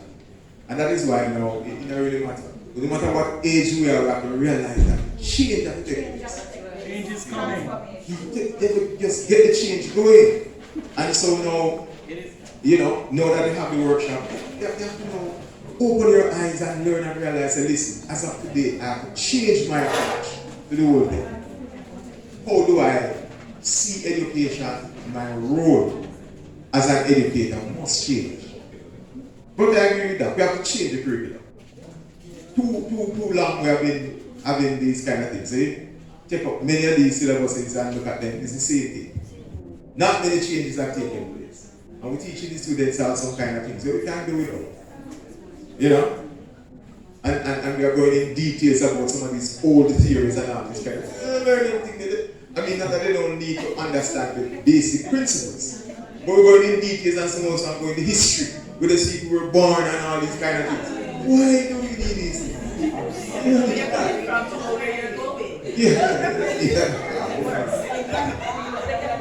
Okay. So we are going to wrap this session now. Or we have a question for you. Want to volunteer to answer these questions will get a sponsored prize. So I want someone to tell me 3 tools that came up, 3 AI tools that came out in Dr. Martin's presentation.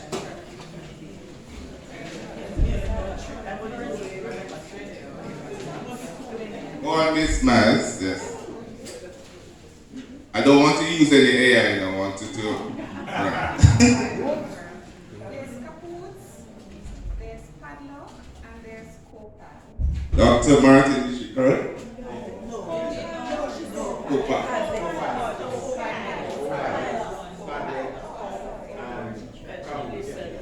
Yeah, that was. Can you give her a prize?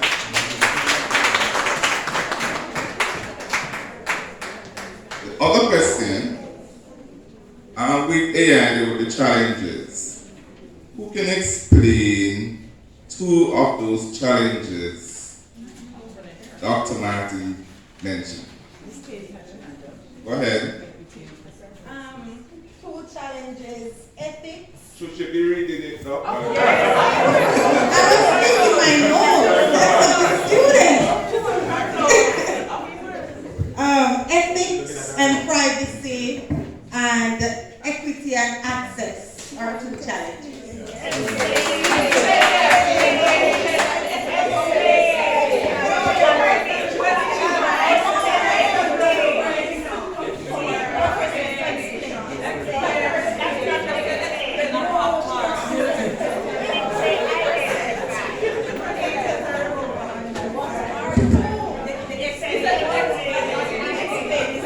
It's a wrap.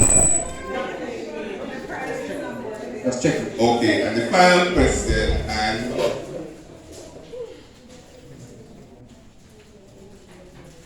I'm looking for Miss Coley because Miss Coley was asking most of the time. She's there? Oh! Final question is, in the video presentation, mention was made of professor potential. So I want somebody to tell us the capabilities of the professor potential.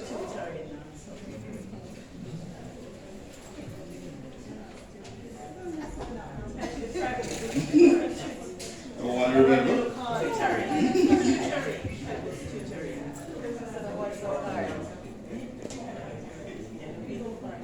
Oh, no. Answer here, sir. Tutoring.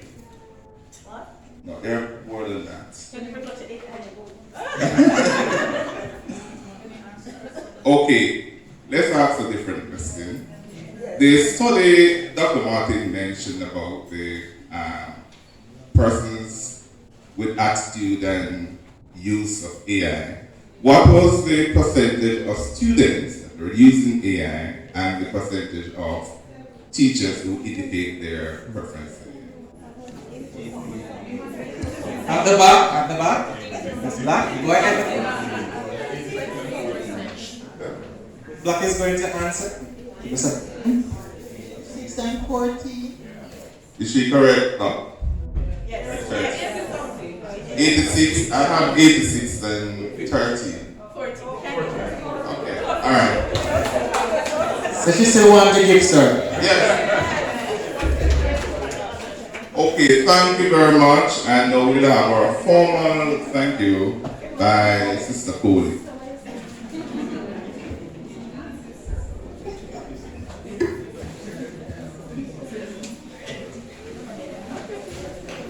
Mr. Martin, sorry, Dr. Martin, I'm sorry. On behalf of my colleagues at Bethlehem Moravian College, I thank you for your insightful presentation on AI integration in higher education institutions, exploring AI's impact on teaching, learning, and professional practice of educators. You have challenged us to revolutionize our approach to teaching and learning. Third, I promise you that starting today, BMC faculty will integrate AI into teaching, learning, and professional practice. Thank you.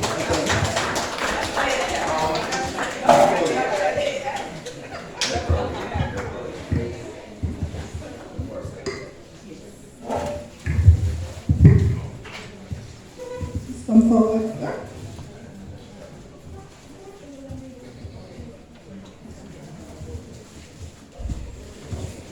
To show our appreciation to your very insightful presentation this morning, we have presented a basket of goodies for you. I hope you will enjoy them. I'm sorry I can't come home with you, so I will enjoy some of them. Thank you again, sir.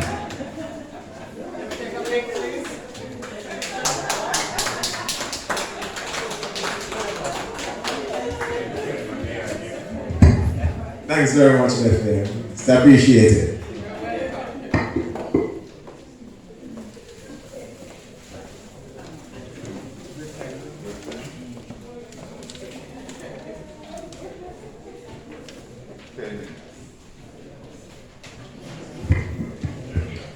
Okay, everyone, so we're going to take a 10-minute break. And after that 10 minutes, then we'll be back to listen to do some practical exercises. All right?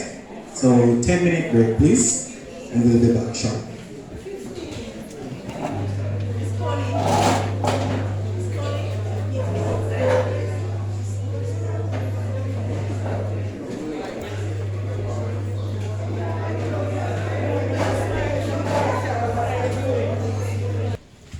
All right, now when it comes to AI tools, one of the set of tools that I gravitate towards most, there are those that are composite tools, meaning that they have a number of resources in one space.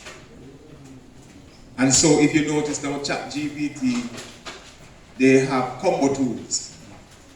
What OpenAI has done now is that they are now creating combo tools. So it's not just ChatGPT which really just allows you to type in there. There are several other kinds of tools.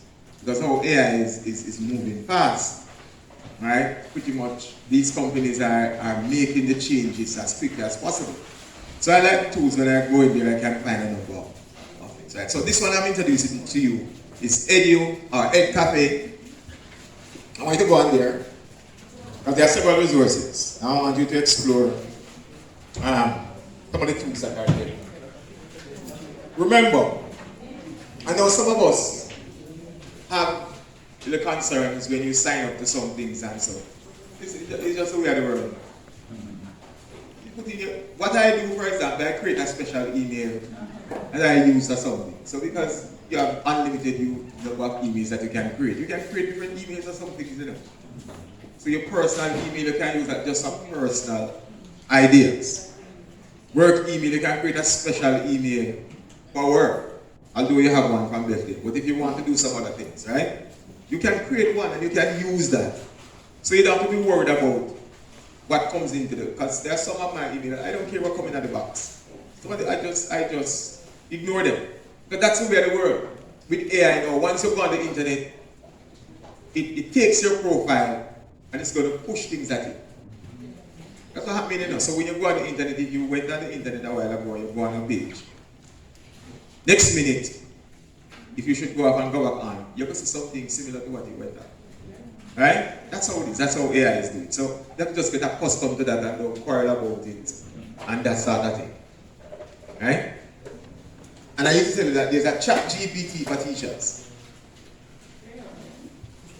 Just that's how there's a YouTube for teachers. There are so many tools for teachers out there that we are not aware of. So you don't have to run and go to the regular YouTube. There's a teacher tube. Teacher tube exists. For free? Yes, man. Free. Strictly materials for education here. Right? And there are chat GPT for teachers now, which they are creating. But you need to understand that teachers are one of the largest customer bases now. And the companies have realized that, so they are creating tools specifically for teachers. So you're not short on tools. Alright, so if you go on that, right? So you can sign up if you really want to get into a lot of things. But if you notice, there are several tools that are there. And if you click on For Teachers Get Started now, you realize that there are other tools. And I want us to look at the lesson plan generator that's in this resource. And I want you to go and find the lesson plan generator. Ed Cafe, just go in there, you get this page. You see, For Teachers Get Started now. Yeah. Put in an email address. I was going to ask you for that. Yeah, man. No, you have the laptop, you have the phone, whatever you're using. So you bring the laptop so that they use it, right?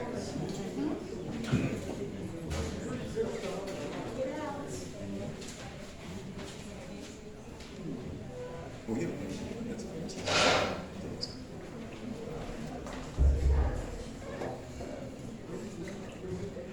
Mr. Smith, So when you go to touch the computer. When you go to our teachers,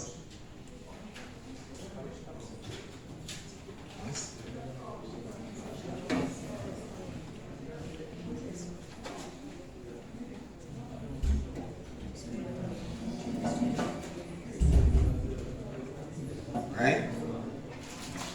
If you go on For Teachers Get Started now, you see all of it. There's a lesson plan generator. So what I do with my students, for example, they go into the tool, generate a lesson plan, and we are going to critique the lesson plan. That's what I do with my students. So if they are using, I teach them to use a lesson plan generator, but the focus of my interaction with the students is get them to criticize the lesson plan and customize that lesson plan to meet the needs of the curriculum that they are using. That's a problem. Because as I said before, the lesson plans are already there. And some of you can do just a side hustle because these companies, they call for lesson plans from time to time.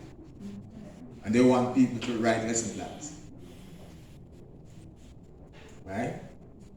So you can be part of their database where you write lesson plans and they pay you for it. A lot of these companies. So when you create a lesson plan, what I found the lesson plan generator.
Here, you want to use mine? Alright, so you should find a page like this, right? And then you see lesson plan. So once you sign up, you go to the lesson plan link.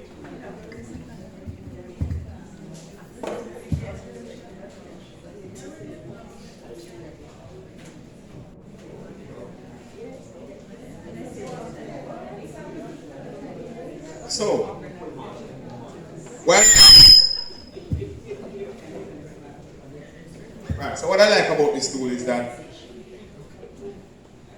you put in the information, your topic, and all the additional information that you need. So when you're using any AI tool, it's important that you enter all the information that you require, as specific as possible, and it creates it just for you.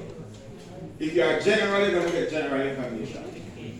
So once you identify the specific information. So anybody got their lesson plan? Yes, sir. Good. Woo, let's do that. Whoa. Alright. So anybody want to share what they think about that lesson plan? Look at it and think about our curriculum in Jamaica. What it looks like. I like the lesson plan. I like the lesson plan in terms of some of the details that are provided.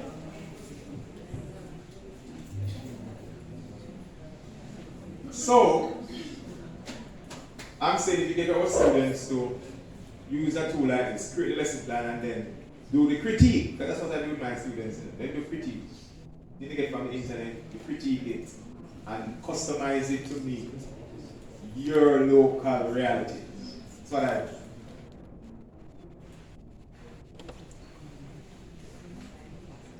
So they look at it, and so one of the first things they have to do for me is take the regular curriculum or curriculum, look at it and see how it works. So for example, they do 5D, how it compares to the 5D. How can you now transform this lesson plan to a 5D lesson plan? These are some of the things that you do with your students. As I can tell you, I find that as much as you teach a student to even write objectives, when you go to that teaching practice, you wonder when they learn that, when they write and when you teach it.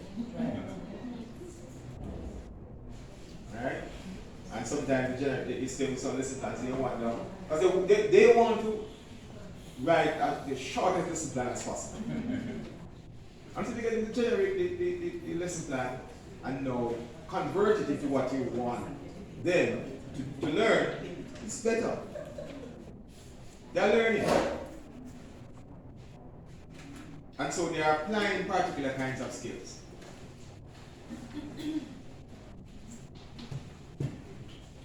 Alright, so it has other tools. You can create resources, flashcards, you can realize that there are several kinds of other learning resources that they can create, that they can customize. And this, I try to get my students in notion of saying, where technology is concerned, it's not just about having the internet, because you don't necessarily have to have the internet to use technology. You have to learn that you can create some tools and take them to the class and utilize them with the students without the internet. The fact is that what is most important is that they are using the technology with the students. And so it's no excuse to say they don't have internet. I tell my students that don't tell me they don't have internet. Because there are so many alternatives, different approaches that you can actually use in order to interact with the students using technology. Right? Many schools now are invested in some level of technology. You have to find a way to guide the whole process, right? So, I'm simply saying, we are not eliminating the fact that a student would have an innovative idea in developing a lesson plan. We're not eliminating that either, because you also need to take them through that process. I'm not saying that this is the only way we're teaching them to write lesson plan. But you must get them to write a lesson plan by themselves. I'm just saying that this is an additional tool. Because you want them to think, to become, you want to drive innovation. Because I can tell you, some of them these younger generations, they are so innovative. Some things that I see them, it's where do you get anything wrong? You have to shake your head, right? You see what I mean? When you see. So, part of the thing is that we have to fuel innovation. And for them to critique this, they would have to know about writing lessons. Right? So there are many tools. What I suggest you do, it's a simple process. Just go to YouTube and type in top AI tools for your discipline. And just look at what is presented. I mean, you don't need nobody to teach you. You can just go on there and you can go onto the tools online and look at it. Each tool comes with it. They come with a tutorial. You remember, YouTube is a university. There are so many things I learned. As a technical person now that I ain't no bother with the call it some of these training. Because sometimes they're not much. You can't go on YouTube and see the thing and follow it and do it. I need it. And it's done properly. So independent learning is important. And you have to foster that. And when we become independent learners, then it's easier for us to help the students to reach that point. Alright? So this is just one tool, it's a composite tool, and you can use it. And there are others. If you don't like this one, there are others. So don't think that this is the only one. Alright? So work with this tool. Any questions? As it relates to Cafe is just one tool, as I said. But focus on composite tools. Canva. Let me see the people who use Canva here. Good. Listen. If you're not using Canva, you are way behind this. You're not living if you're not using Canva. But listen. Learn to use Canva is basic. Simple. As teachers, we must not use Canva. Listen, when I'm doing some regular things, some designing some stuff, that is an invitation. Just go to Canva. If I'm doing all of these kind of things, want to design a little card, Canva, everything is Canva. Folks have to use the tools. Canva is free. And now they are improving the whole nature of Canva. It's such a nice tool. Independent learning. Right? Nowadays, if you want a program for your funeral, you need to go pay for money again. What you want to print in your concern. You can design it for yourself and get it printed. And trust me, once it will take a lot of time to do this, the kind of tools that are available in Canva, it will take a lot of time. Because they have the tools. It can really be any kind of people. Canva is it. And encouraging you to find this tool and use it. That's where we should have our students designing creative instructional materials using Canva. It's free. And they can wow their students with these things, with this tool. Yeah. So please, that's one of the other tools that I would recommend that you get on today. Everybody should be on Canva as a teacher. Alright? Okay, so no questions, alright, so.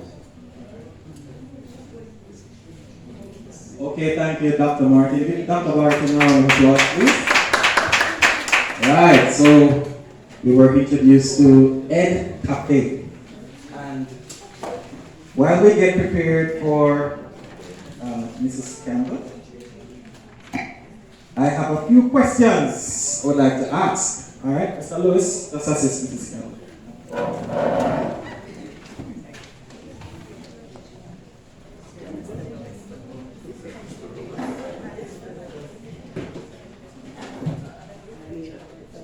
Okay, so I know Dr. Martin, you made smell there, sir. Oh.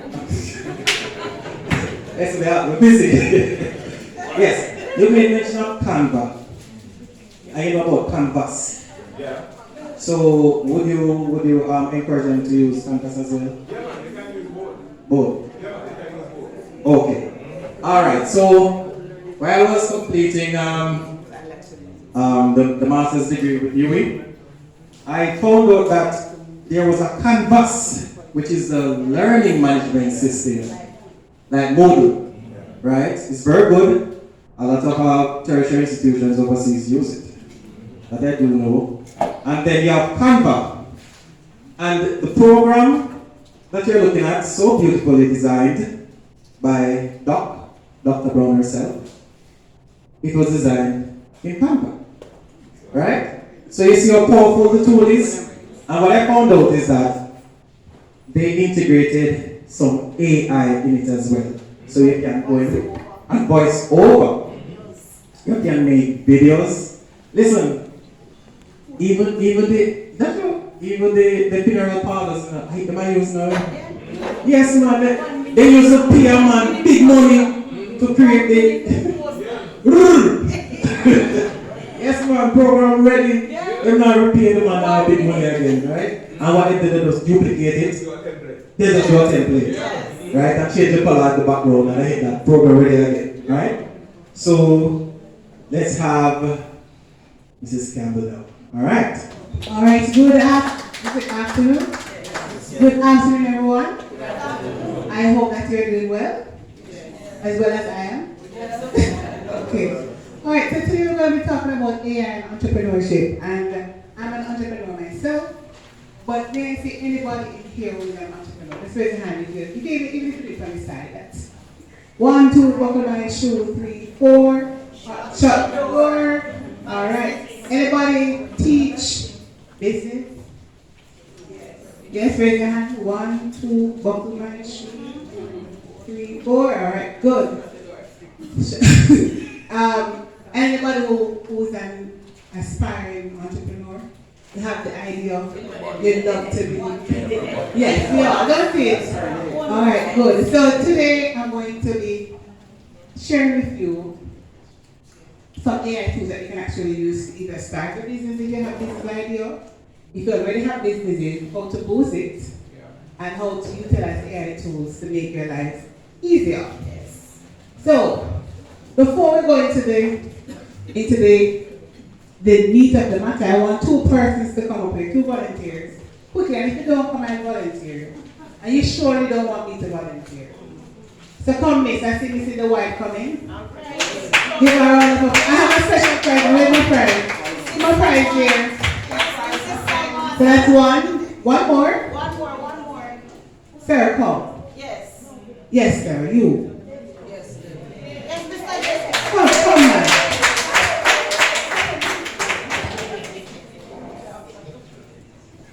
I'm not sorry. You want me to charge me times?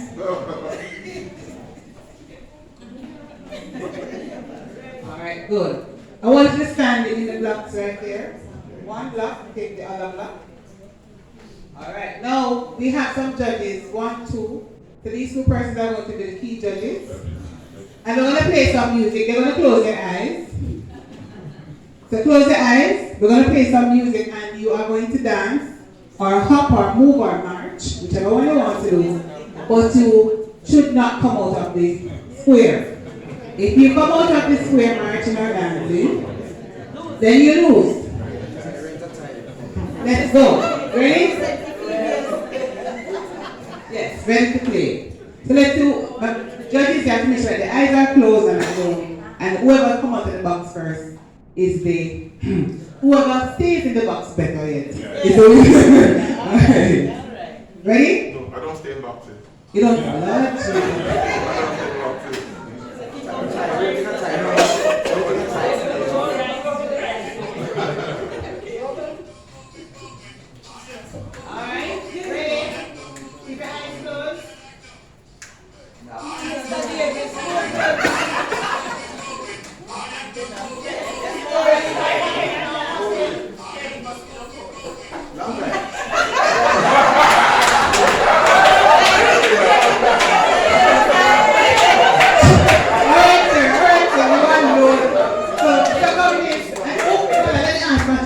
first before I draw my own conclusion. Who what? Why sir was having such a good time? So let me give you your prize. So congratulations. Very early in the presentation. It's for volunteer, isn't it? Alright. It's a share the love. Alright, now today we're going to talk about AI entrepreneurship. And one of the reasons why we do this activity is to let you realize that we can think outside of the box, we can do things outside of the box, but more importantly, that we need to trust ourselves. Don't it? Yes. And that is the whole point of entrepreneurship. It's a leap of faith. And if you don't have faith, if you don't believe in yourself, you will not make it. And I think that many of us are like this. We have our big dreams and our ideals. Unfortunately, they die with us. So let's move forward. What's the first thing that you do when you're starting a business? So the options are, you register your business, right? The next option is, you conduct a market research. The other option is you design a logo. And the other one is you select a unique business name. I can't tell that I don't have any more prizes yet, you know. So, somebody say conduct a market research. Let's see. Who else? Same thing, anybody have anything different? Well, guess what? Think about the type of business you want. First of all, you could consider the market, the business name. The business name first? Why? Why? Alright, that's a very good one. No, here's the mistake that a lot of persons make. Is that they do all of these. Design the logo, select the business name, register the business, and the market research. And then when I do the research, I realize that the business name don't mean nothing. Somebody already have it. The logo not necessary anymore because when you register the logo, the name not available, and then nobody wants the product. So we're going to start from the market research. Good. So always start from research. Test the market to see what it is. Now there are several AI tools that can help with market research. Because we eliminate the human factor. So the human factor is that you have to do the research. So you have to know what you want and how you want to do it, don't it? Alright. So, Mr. Martin has already gone into what is AI, so I'm not going to do that anymore. I'm going to look at what are some tools that you can actually use for entrepreneurship. So if you're thinking about logo design, there is design.com. So let's go ahead and go on your laptop for me. You're going to go to design.com.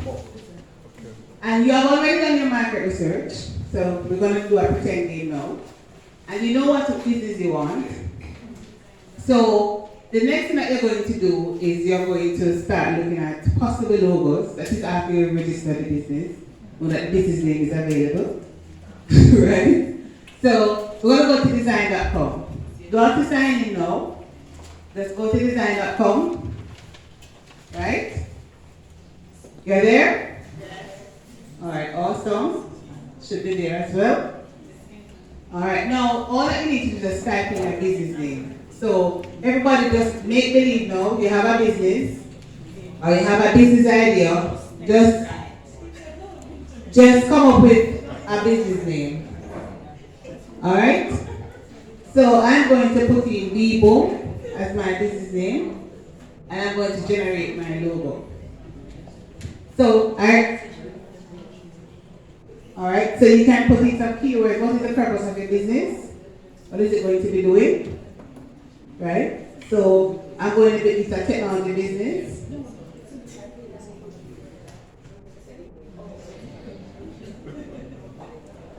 And so it's going to customize the logo now based on what you put in as your business name. So that's a simple way to get a logo. But remember, always to research a logo even if you get samples. So here are some samples of possible logos. You can also customize it even more. Anybody got any logo? Yeah. You generated a logo based on your business name? Yes. And you selected a business name? Yes, I did. So this is a simple way to just generate logos as well, especially if it is a simple business that you're doing and you don't have money to pay a graphic designer. You can always, again, customize it based on the style. So if you want abstract, you want a mascot, you want it as an emblem, you want it as corporate, so you can always make that change. May I see the hands of all those persons who have managed to generate a logo? Who not those? Well, alright, excellent, excellent. And if you're not pleased, you can regenerate, change up what you put in there, and try again, alright? And there are several that you can choose from. Okay? And you found anything that you like-ish? Yes? Lovely, let's see some that aren't nice, alright. So, and if you want, if you have the concept and you find something here, you can always take it to a more professional person to fix it up a little bit more, but this is the idea that you have. Okay? Alright, now, we're going to, so now that you know how to generate it, what's the name of that website again? Design.com, excellent. Here's another tool that you can use. So, remember too that part of business is to secure your domain name. Some person might not understand what that means. They say the .com or the .ai or the whatever. That is very important in business. Because it's part of securing your business. Just like you register your business, registering your domain name is very important as well. So that will also help you to know whether or not the business name is already taken. So GoDaddy.com. There's another website that you can go to. GoDaddy. GoDaddy, right? So it's GoDaddy.com, and you can actually go in there and it will use AI to generate a domain name for you. So like I have BBoom as my business name. And let's go to GoDaddy.com, right? And I type in BBoom in it. And let's see if it is available. So, in testing out if a business name is available, the first place that you can go is actually GoDaddy. Before you go anywhere else.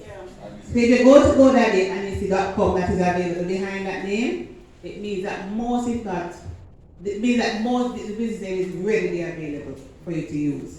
So even before you reach the company's office to register the business and they reject you, you just go to GoDaddy first, check if the domain name is there, which is .com. If it is available, you know that it should be available across the globe. Okay?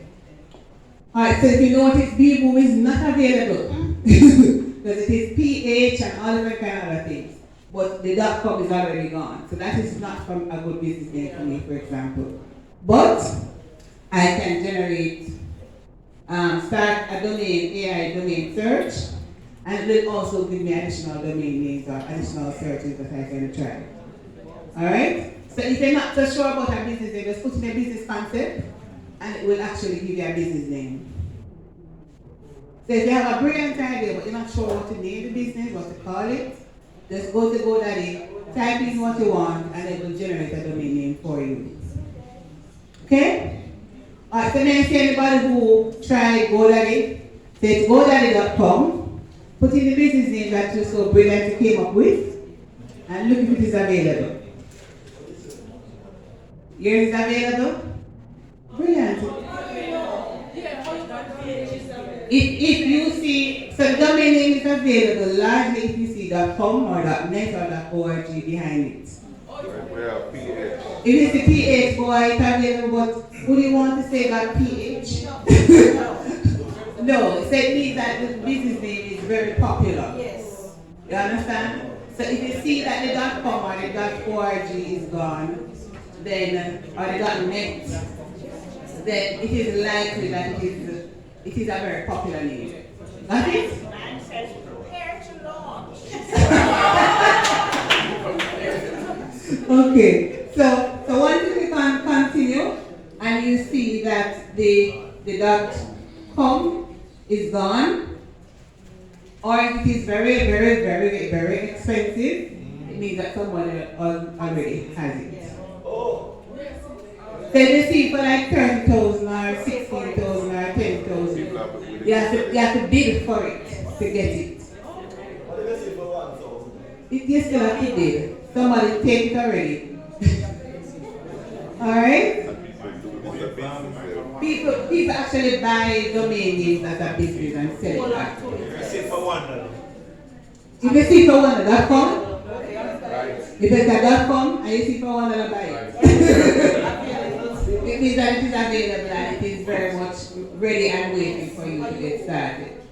Alright? So if you see the .com, as I said, .net, the ORG available, and it is like $1, $30, $10 and so on, it means that it is readily available.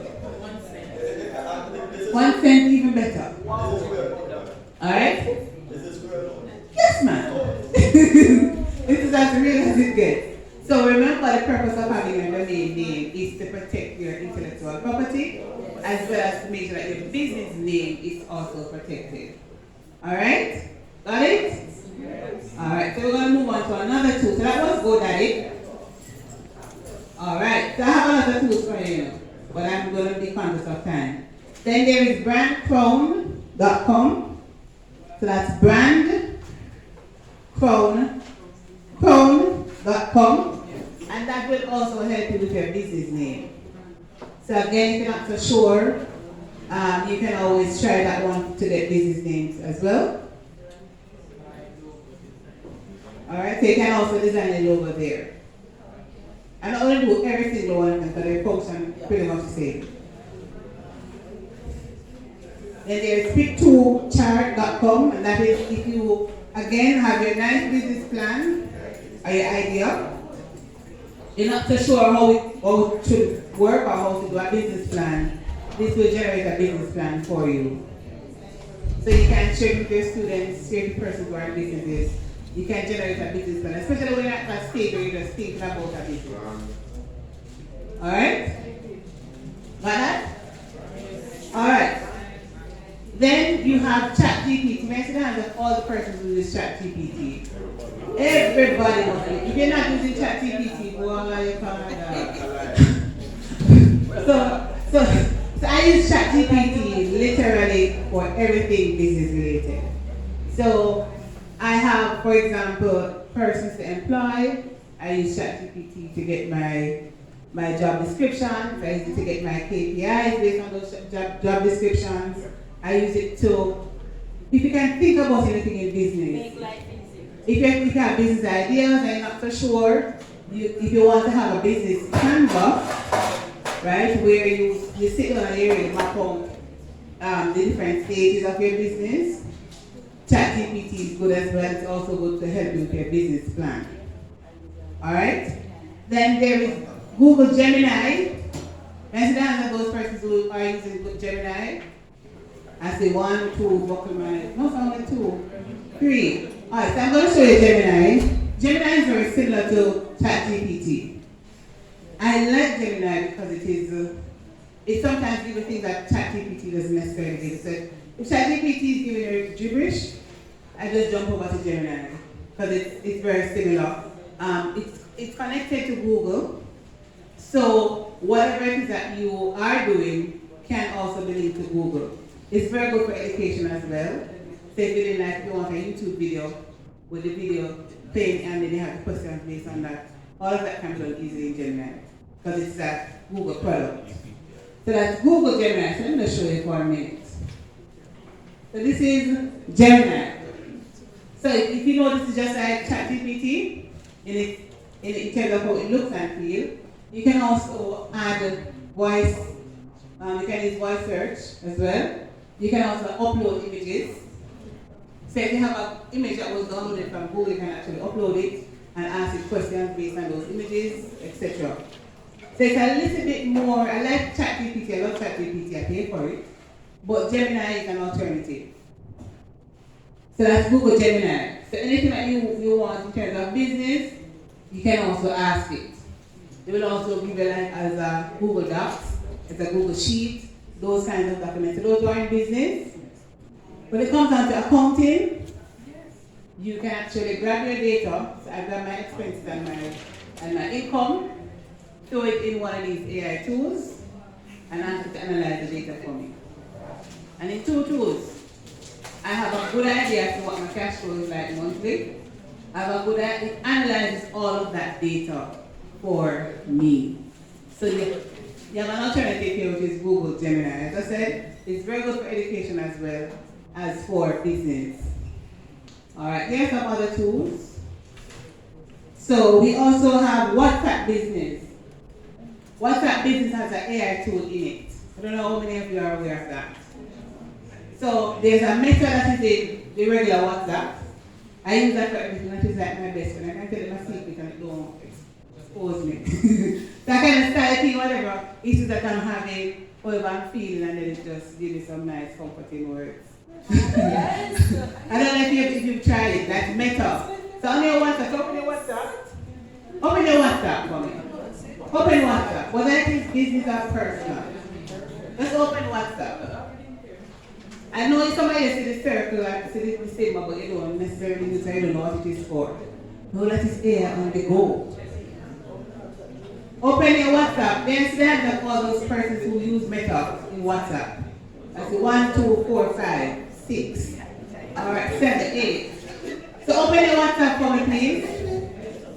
And look for that little Meta. There's a little circle that looks very pretty. Open it. And tell it anything that you want to tell it. Ask it a question. Ask it for a lesson. Can it be there? Ask it for some business idea. I can tell you, whenever you're in the middle of something you're not so sure, just ask Meta. You don't have to go to ChatGPT because you might not have the laptop right at hand or the computer, but you have Meta right here. It is good. You can actually generate images too. Yeah man, try it. So tell it about your business idea and ask it to give you some feedback or ideas or logo ideas or whatever. Trust me. It is good. And as I said, it's going to be one of your good friends. So if you're in business, the one that is in the business account is actually set up specifically for business. So it will tell that it's not asked, it won't respond to any personal questions because it's set up for business. So anything business related, ask the Meta business, and anything that is personal, ask the Meta personal. Your WhatsApp. Have you tried it? No. You didn't know that it worked, no? Right. So it's a good tool for you to actually utilize. So if you're feeling down, if you're feeling sad today, you can just ask it to, and you'll be surprised at some of the responses that it gives you. So yes, I understand how you're feeling today. And it gives you a whole, it's a good friend. It's a very good friend. All right. Then there's also Mentimeter. Now this tool is going to wow you. Menti is actually what I'm using now. Now, Mentimeter is a very good presentation tool that makes presentation interactive, right? So, if you have a presentation, a business idea, a sales pitch, whatever it is that you have, I'm going to show you how this application works. So I'm going to type in Mentimeter, yeah? So you can just look for it. I think it requires you to sign up for you to get access to the AI feature. But I'm just going to go in now because I'm already signed in and just show it. So this is Mentimeter.com, right? All right. Now, Mentimeter.com. So you can actually use it to generate presentations in a few seconds. So let's generate a presentation. All right? So start with AI. All right. So give me a topic so that you want me to speak on next week. Love and relationship. Love and relationship. This is like she in love, and I want to go over there. What is happening over there? We're coming up. She feeling the love. All right. So start typing business ideas for teachers. All right. Good. Click on submit. All right, and then Menti is going to create your presentation for you. So within a few minutes or seconds, you will have a presentation that is interactive that you can actually use to present next week. Just tailor it, evaluate it, make sure that it is what you want, but quick and nice and quick and easy. Try to take it so long. It saves a lot of time. And for your student teachers especially who will be doing as I said, it is interactive presentation, so you can have your participants participating live with you. It will take it so long. It automatically saves, and you can always edit it. You can download it if you have the paid version. Yes. Let's see what's. Let me see the internet.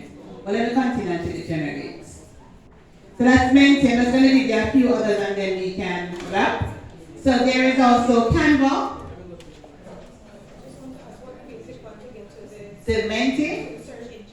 Oh, hold on a second. So I went to menti.com and then I click on start with AI. Yes.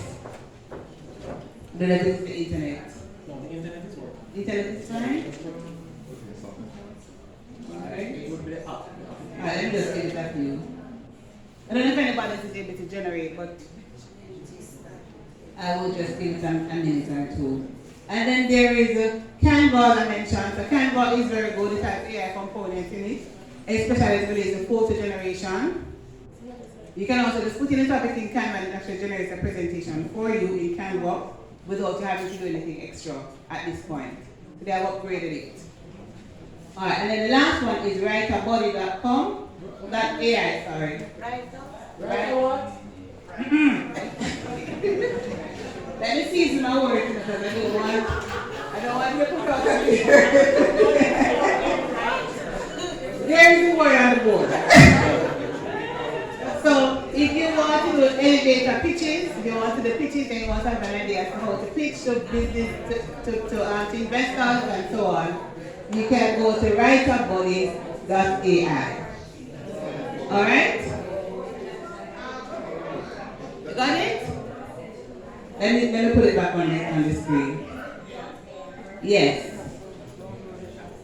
.ai. Alright, now that you have a number of tools that you can use, the Jesus have mercy.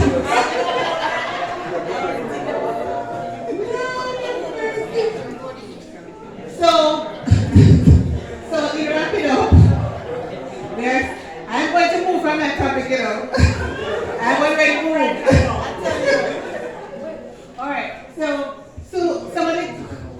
some of the key benefits of AI in entrepreneurship is, of course, it increases their efficiency. Definitely, they're still on the topic. They are still on the topic. The ladies at the back are still on the topic. Oh my God, it must. Let's move on. I'm going to the board now. Everyone? We're up here now. Take the minds out of the bucket. We're up here. Alright, so it allows you to do data analysis. So creating chatbots, for example, is very good. So for those persons who are already in business, if you want to have like a sales chatbot or a customer service chatbot, there are several tools that you can use. One of them is there is Zoho, but there is also the one that I use. It's in my head now. I don't give it a name of it. It just slipped me. But there are several tools that you can actually use to create bots, chat bots, right? Including WhatsApp, Telegram as well. Alright, so you can also personalize customer interaction by using your bots. You can also reduce your costs because instead of employing extra, because I don't employ graphic design anymore, we're not going to, sorry. So certain jobs, definitely, you will eliminate and you will reduce costs because now you have the tools to enhance what you're doing. Alright? And, pardon? For the chatbot? So we have Zoho, Z-O-H-O. We also have Salesforce, Z-O-H-O, that's Zoho. We also have Salesforce. Yes, and then we have Fresh Decks. That's the one that I use. Fresh Decks. Yes. So Fresh Decks. As in the desktop? Yes. Right. Alright, so in using AI, as we know, there are certain challenges that we must be aware of, and one of them is data protection, very important. So as we use these sources, be very, very careful not to put in your personal information in it. So no date of birth for whether your clients or yourself, no TRN, no sensitive information should go into these AI tools.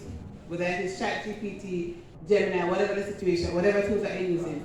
Try to be very conscious that we don't know who's at the end of that accepting or receiving the information. So be very careful about data privacy. Alright? There are some costs in terms of implementing some of these tools, especially bots, because you have to customize it based on your needs, and it took me a very long time to create a bot, simply because I have to customize it based on my client's needs and the questions and the frequently asked questions and all of that. Alright? Of course, you need to have the skill. So it doesn't matter how you use AI. Colleagues, let me tell you, if you don't have your natural human intelligence, the AI tools are useless. You have to know, you have to have the knowledge and the skills to be able to actually utilize it. So if you give an AI tool to a teacher who knows nothing about teaching and learning, it's going to be like a dummy. Gonna be garbage. I had an assistant once and I showed her to use AI. And Father God, you know what the letter was sent to me? It was better if I asked her to write it, because it was worse than her writing it. Because she had no clue as to how to use the tool, because she don't have the competencies to use it. That's very important. Alright? And so in wrapping up, just your final thoughts about what do you think the future of AI is for entrepreneurs? I think it's about efficiency. So AI tool will help to increase productivity, so allow more leisure time and create more wealth.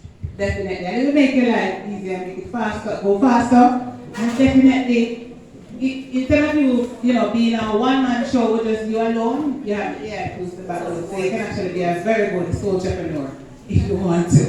Alright, thank you so much, ladies and gentlemen, for your time. It was a pleasure sharing with you today. Thank you, Mrs. Campbell. Round of applause, please. Listen, man, some brilliant people are here now. Knowledge. And we will definitely leave today with a lot of knowledge.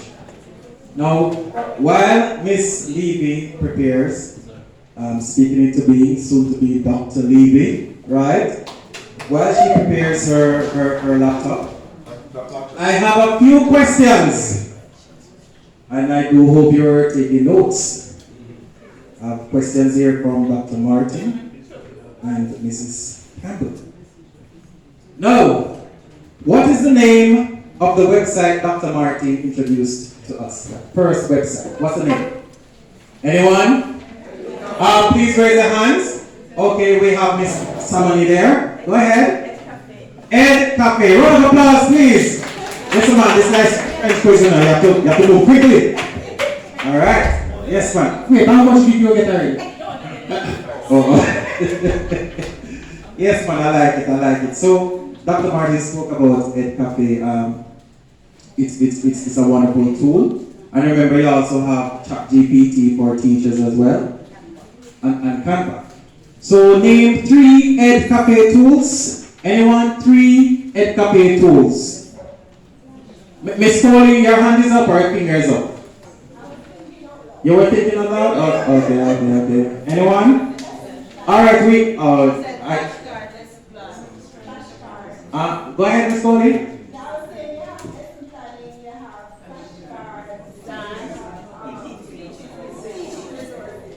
True? Yeah. We're not playing hard, alright. Mr. Lewis, give me that much, please. Alright, go on, Mr. Rodden there. Alright. And one more question. Oh, yes. So yes, we have lesson plan generator, quiz generator, flashcard generator. And remember, you can access YouTube to see some more AI tools. All right, Miss Levy, are you ready? All right, let's hand over to Miss Levy. All right. Afternoon, everyone. Pleasure it is to be standing at my home. This is my training ground for over 3 years. Right? Bethlehem Moravian College. This is a product. I am a product of my institution. Alright, so today, my task is just, before I move, I ask you to stand for me. I know you're in the same space for a long time and it's getting closer to lunch and focus is on your belly. I'm only want 10 minutes after you stand. Alright, I'm not going to be long with you. Can you spell coconut for me? Good job.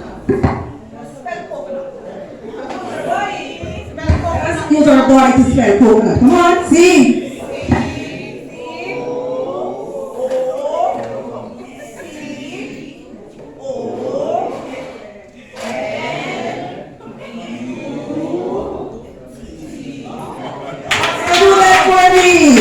Alright, so you're refreshed now? Alright, we'll speak to you quickly.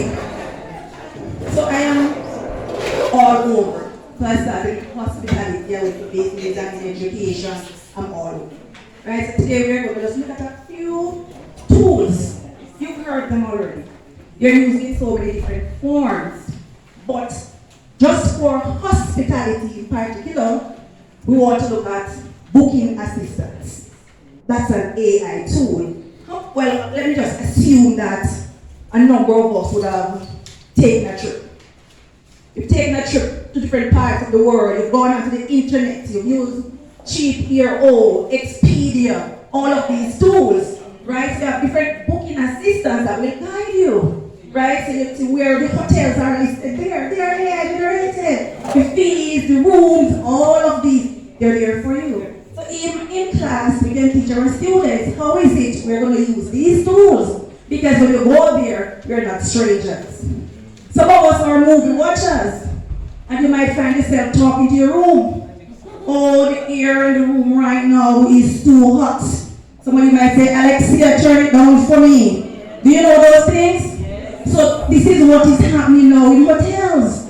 Where you might be in your room and you're going to use voice recognition. And you just speak to something there, right? The technology is there. And then what comes next? The action. That's what it is. So you have to prepare yourselves. I'm not saying that we're going out of the business, but we have to prepare ourselves for what is there and what is happening in the real world. I'm going to take a few seconds to show you some of what is happening using a video. Just a second, please.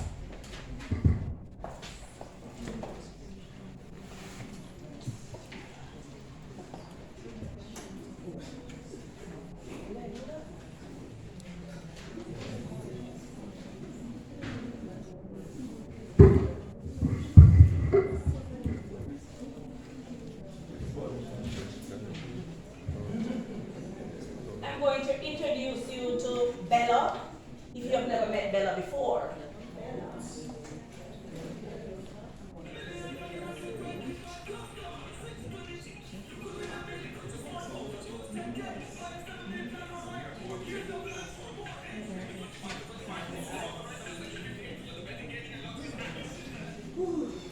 It can meow, it can sing, even bad times, and it works in restaurants, bringing joy to customers along the way.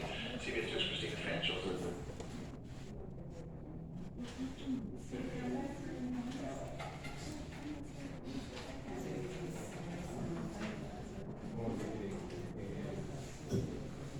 It can meow, it can sing, even bad times, and it works in restaurants, bringing joy to customers along the way. CBS News' Christina Fanshaw is how the Bellabot is changing the industry. At dim sum parlors across the city, your typical push cart is getting a makeover. You put in an order of noodles, and it might arrive a cat. I think it's very cute, very Asian. I was very surprised to see a robot bring food over to the table. Bella, as she's affectionately affectionately called delivers dishes to and from the kitchen while entertaining guests with jokes and even birthday songs. Manager Leo Tan added her to the staff that dinner and summer after struggling to hire workers post-pandemic. When she walked by, like face to face to you, she would look at you like this. It would make people laugh. The robots are manufactured by Hoodoo in Asia, but distributed in the U.S. by Wow Roby. Business development manager Dee Zhang has sold about 20 in New York City. They're helping the staff to take some habit load, and also they're helping to lead the customer to get seated. Models run from $12,000 to $16,000. Rich Yao, who purchased one to run orders between his kitchen and dining room at New Milan and Flushing, says it's worth every penny. Now you don't have to have somebody go down there to pick up the food. Once the dishes are ready, the chef automatically put on that robot, so they get one bottle. Bella is programmed with the restaurant's layout and can navigate the floor using laser sensors. As you can see, her reaction time is less than half a second. She walk in here, no complaint, no arguments. I tell her where she goes, she'll go there. Best employee. Who brings joy to customers without collecting a salary, just enjoying the occasional head pat. In Cobble Hill, Brooklyn, Christina Fan, CBS 2 News. Bella? Yes. All right, so I'm going to do one other short one, but this one came before Bella, you know. This one was before Bella. So in the industry, we just have to be mindful. We can't just sit back and say, oh, we're going to need people to serve. So we have to be what? Creative, innovative, forward thinking, but it begins with us. We have to believe that the world is changing, and if we can't change with the world, we will be left behind, right? So we know we have our beliefs, we know we have our values. However, the space that we're now existing in, it is changing and changing rapidly. So we too must understand the change, and we start to understand it in the classroom so we can educate our students so when they go there, they're no strangers. All right, so the last one I'm sharing this morning, you might have seen this one before. This one has been here a long time ago before we're talking about AI, right? I should think so. This is flipping the burger, all right? Let's go flip it. Let's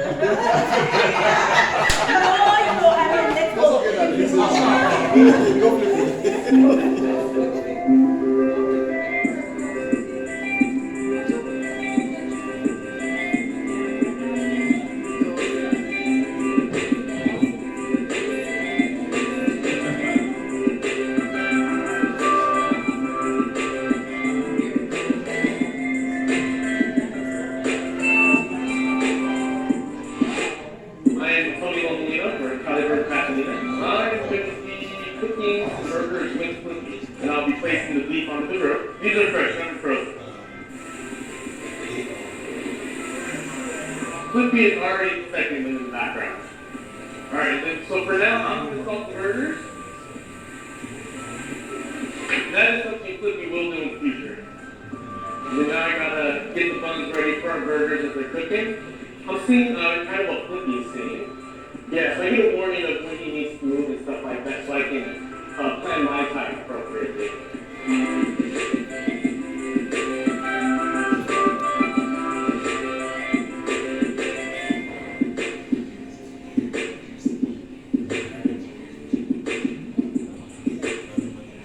Yes, they normally cook for 4.5 minutes. If Flippy is using time at the moment, it's kind of cool because it's a little bit of a dance with Flippy because I kind of have to follow his lead, whereas when I'm in the kitchen with regular staff and coordinate with each other. So it's kind of fun. A little quicker, he doesn't mess up as much. Yeah, well, the funny thing is when you watch him scrape the grill after these burgers are done, he actually does it better than my average. So Flippy just, he switched from his spatula he had on was the spatula that you use for raw proteins. The one that he switched to is the ones for cooked protein, so they were able to isolate any pathogens.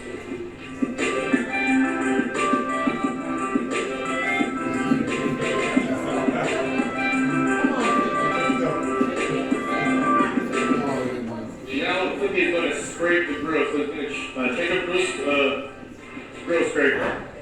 You're going to see it's just going to make some nice smooth passes and get all that stuff off the grill. You did pretty good. Again, I have no complaints. If I've seen Flippy's development over the last year, and if I take vacation for 2 weeks and I come back, I'm going to be blown away when I see how much progress he made in a couple weeks. Orders up.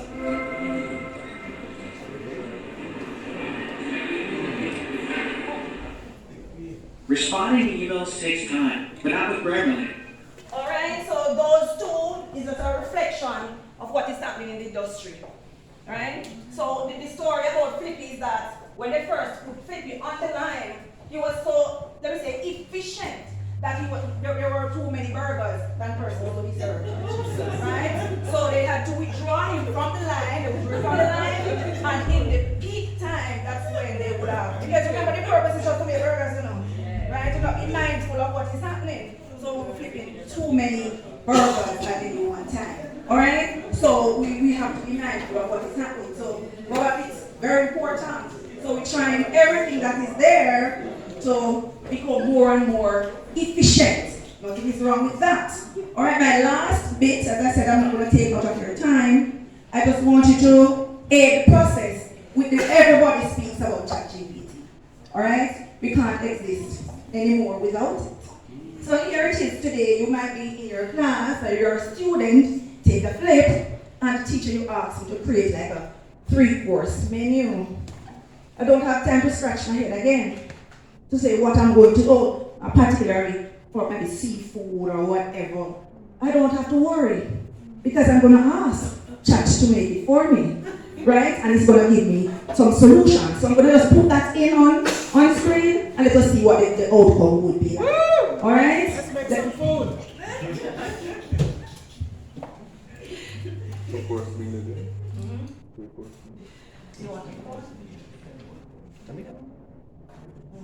Jamaican lunch.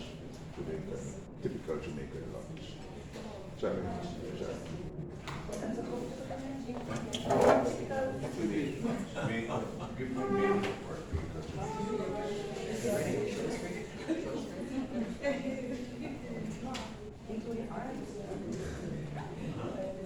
I'm being instructed. The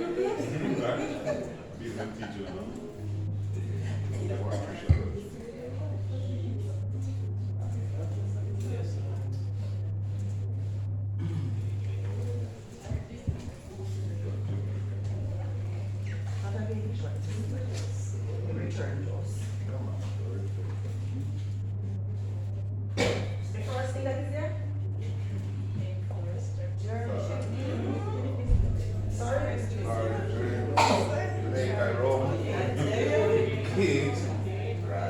Right?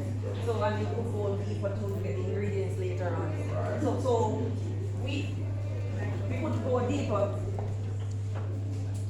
into getting the ingredients and all of that. So sometimes we become a little nervous and say, boy, this technology thing. He asked me to ask Chat to give him a typical Jamaican lunch menu. You saw what came up first? Jerk chicken? The world, right? When you talk about Jamaica, go across the world, the first thing you hear is jerk. Jerk is not our favorite, but that's what it is, jerk. The rum was there, right? So you understand where the tool is. So when as students, I'm encouraged to say to the students, go look for your menu. But it is your job now to tweak that menu to suit the situation. Why is it you have me there for half an hour scratching my head, wondering what to write, and then you would have let the time lapsed? Nothing else. But I could have found, I call it a little template, a little guide, and I'm going to build on that guide. Same thing for teachers. It gives you to a fresh, you would have had your idea, I heard Dr. Martin telling us about changing the lessons. So you have your template. But I want to add some Jamaican spice to the template this time. What you could do, ask Chat to see how you could incorporate some other tools. Don't be afraid of it. Don't be afraid, it's not going to do you a thing. All it causes you to think even wider. Right? So what I would have thought of individually, I'm getting another feedback there, and another time when the students would have put in their part, you recognize how rich the information becomes. So we need to embrace change, right? So I grew up, yes, I said in the very same traditional system. But when I tasted in 2015 what this online and distance learning and blended learning was about, I said, Dr. Brown, I am biased to education because I prefer it that way, right? Because we need to continue learning, we need to be working, we need to be taking care of our families. Can we only do that by standing here and doing the same thing over and over the same way? No, so we're going to revisit what it is we are going to do. All right, that's my few lines for you now. I'll come back another time in the future, right? So I appreciate your time too with me. Thanks for having me. Thank you, Miss Levy, soon to be Dr. Levy. Beautiful. One applause again, please. All right. So we have been learning a lot. I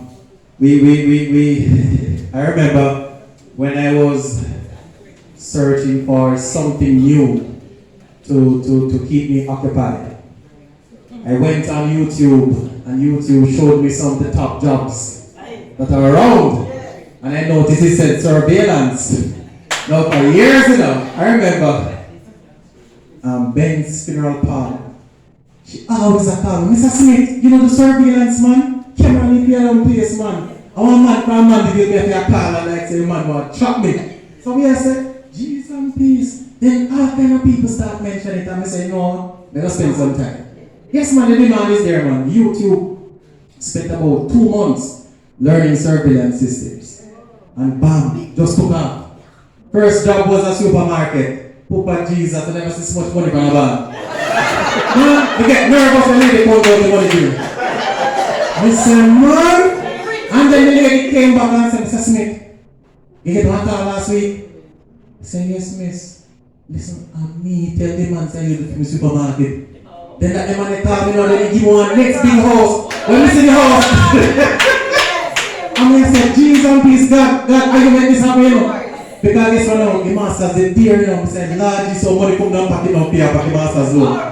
Yes, man. So let me tell you, YouTube, lots of tools there. Yes, and I'm a proud student of UTech. I learned a lot there. The practical was good. And I'm happy that Doc is pushing for more practical to be placed in the school system because at the same thing they not theory, not really going to theory again, practical everything there. Right now, I'm going to go back and have to learn it electrical. Yeah, man, because the house will finish now.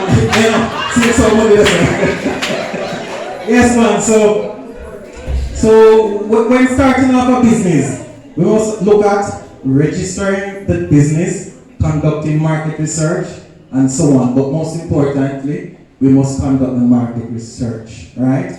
And Mrs. Campbell spoke about that. AI tools help us a lot. WhatsApp has integrated AI. I was surprised, a past student of mine showed me that they could find the ingredients to making honey in WhatsApp. I was so shocked. And yes, it did. I tried it, you know, and honey turned out good. Turned honey, yes. I'm not buy pressure cooker in Africa, man. Running for the family like a wild animal, and I say, yo, family turn up. Right? I almost forget the coconut milk, you know. Yes, it did taste good. Now remember, you have design.com to make your logos, so you can use it as a stepping stone. Use it to give you some guidance, and then you can check like one of the graphic artists, and you know, so we have Mr. Bruce and Mr. Jones, and make them fine tune it, but at least you've got an idea.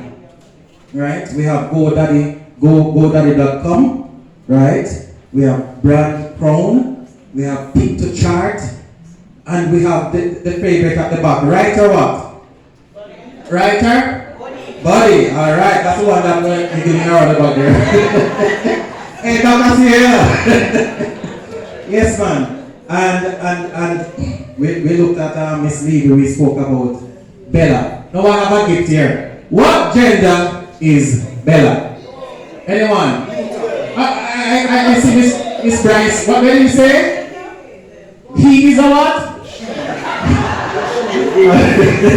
Alright, give her this gift for me, please. Yeah, Miss Bryce. Alright, so Bella is definitely a female. Right? And yes, we all know that there are two genders. Yes, if you were looking at the presentation, yes, we saw that they spoke about Bella and so on. But you notice where technology came from? Asia. The Asians are spitting out engineers by the thousands. Is what? Bella is what? Is that what? It. No, according to presentation, it was a female. It was a girl.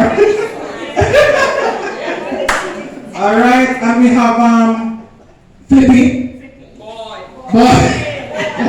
Definitely boy. They didn't really say about the happy boy.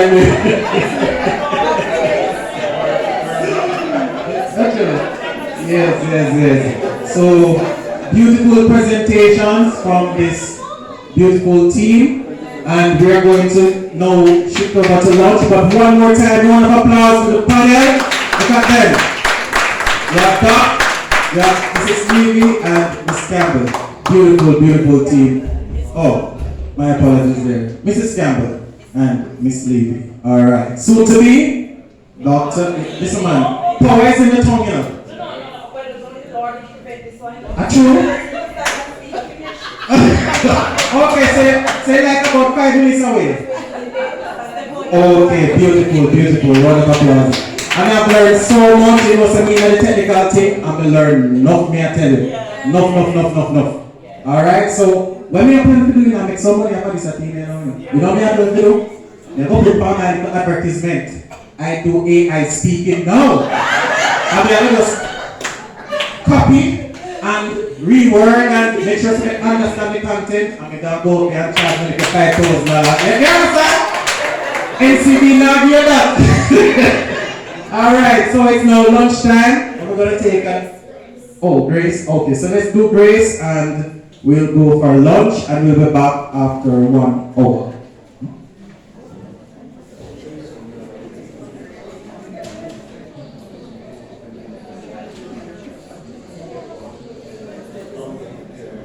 Okay, Dr. Gardner, I want to hear that beautiful voice. Could you lead us in grace, please? Where? I said, ask AI what to sing.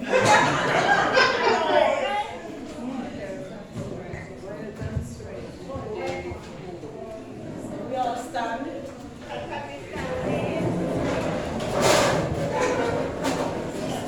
I want to sing for health and strength and daily food, but I hear so many different versions of it. Perhaps I should ask AI which one to sing.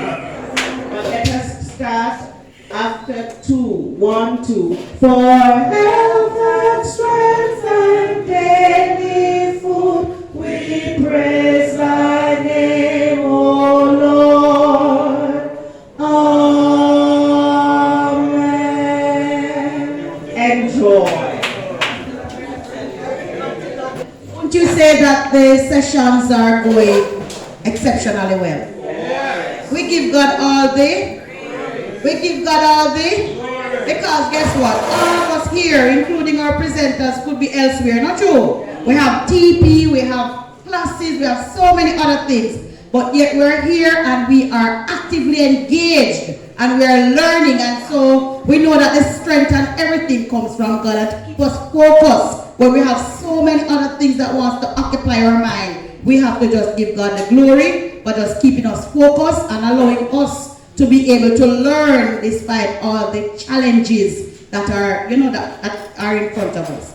At this time, we are going to move into our final session. So you might be saying final, but we have another one after that. The collaborative activity is out of we have it on the program, but Mr. Unaware, who is supposed to be facilitating that section, is unavoidably absent. And so we will not be able to do the collaborative activity. We will have to reschedule that for another time to work with the different departments to work on an AI integrated plan. So that one is out of it, and we're going to move into the final session for this afternoon, and that is our panel discussion, which will be moderated by the very lovely Miss Kerry-Ann Foster from IT.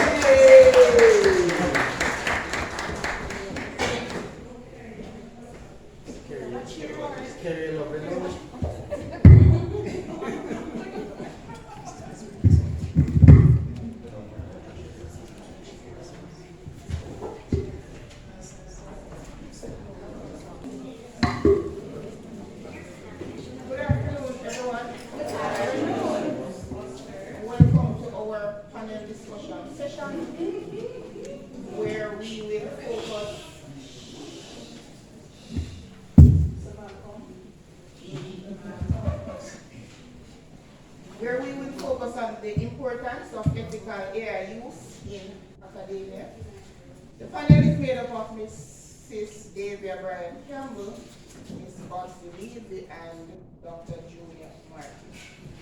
We have an hour to focus on 3 main questions from 3 different segments, after which the floor will be open for questions and answers from you, the audience, and answers from the panelists for 10 minutes. All right? And of course, my session, we have giveaways as well, so you need to listen and make your jumping. All right, so the first segment looks at the implication of AI in academic.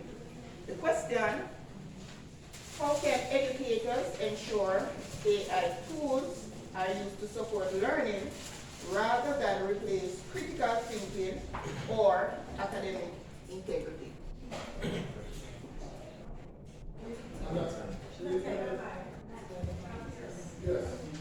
Question?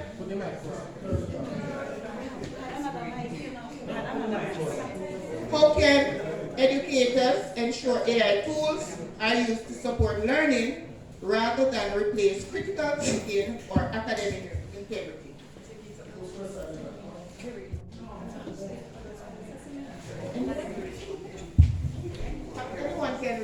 Anyone? All right. Welcome again to the session, the other session after lunch. I know usually sessions after lunch are challenging, but we are going to work in order to make it exciting, right? So, ethics in AI is a big issue.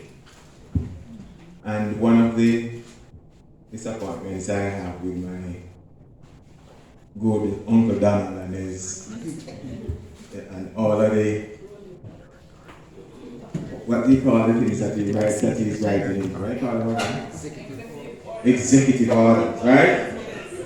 I was hoping that he would have something in there with AI, so as to provide some kind of guidance in relation to the use of AI. Because it's a major concern in terms of generally the freedom that people have to use AI in every sense of the way, negatively and positively. While in Europe they are working on regulations to restrict the use of AI into a more positive area than negative. United States, well, there seems to be some action. It's not as clear as it is. So I think part of the challenge we have is that there is not much regulation available generally to manage the use of AI. And that now spills over into academia. And so what you have is a situation where people are just using AI willy-nilly. And that's a problem. So regulation is an issue that we have to pay close attention to. And that is why, as educators, we now must establish gatekeepers. We must establish boundaries where the use of AI is concerned. We have to start there. What are some of the boundaries that we think are necessary for us to manage the use of AI within our institutions? So we have to start thinking about that. We must put that in place. And as I'm saying, as a school or as an institution, pretty much we can enact regulations, right? And I think that is important just to start where we are.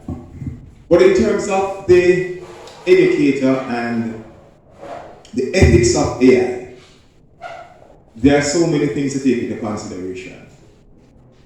And remember, the students who we teach our customers. Basic things like fairness, right?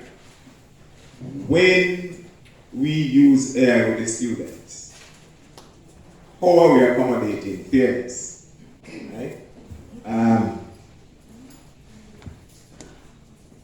So, a student plagiarizes.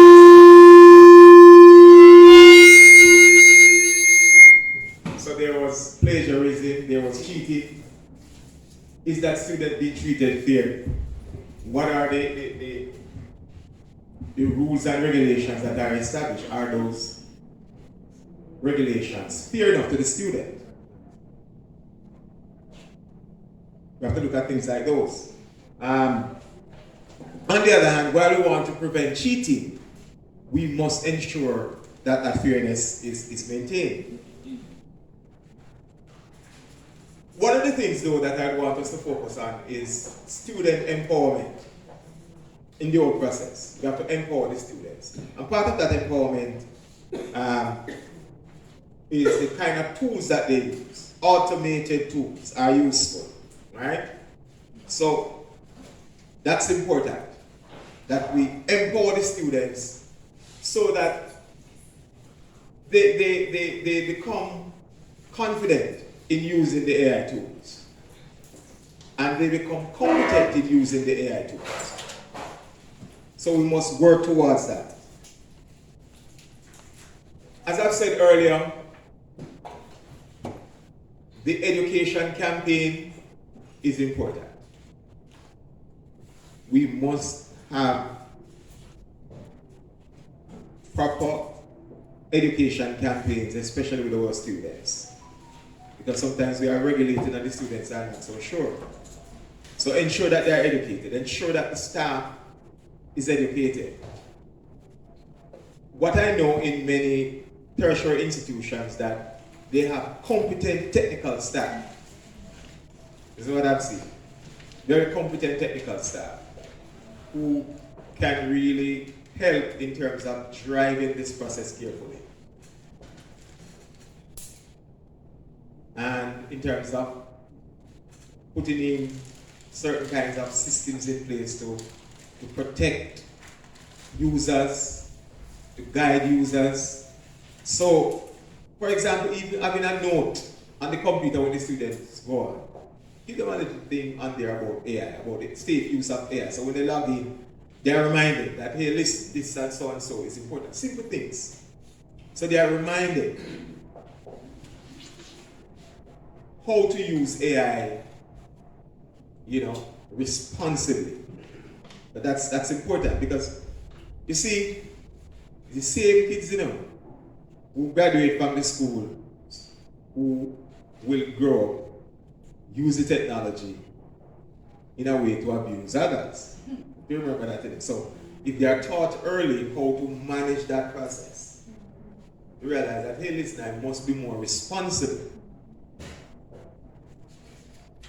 Right? Yeah, it talks a lot about part of the challenge is that at UTech, out of our computer program, we have a really robust computer training program.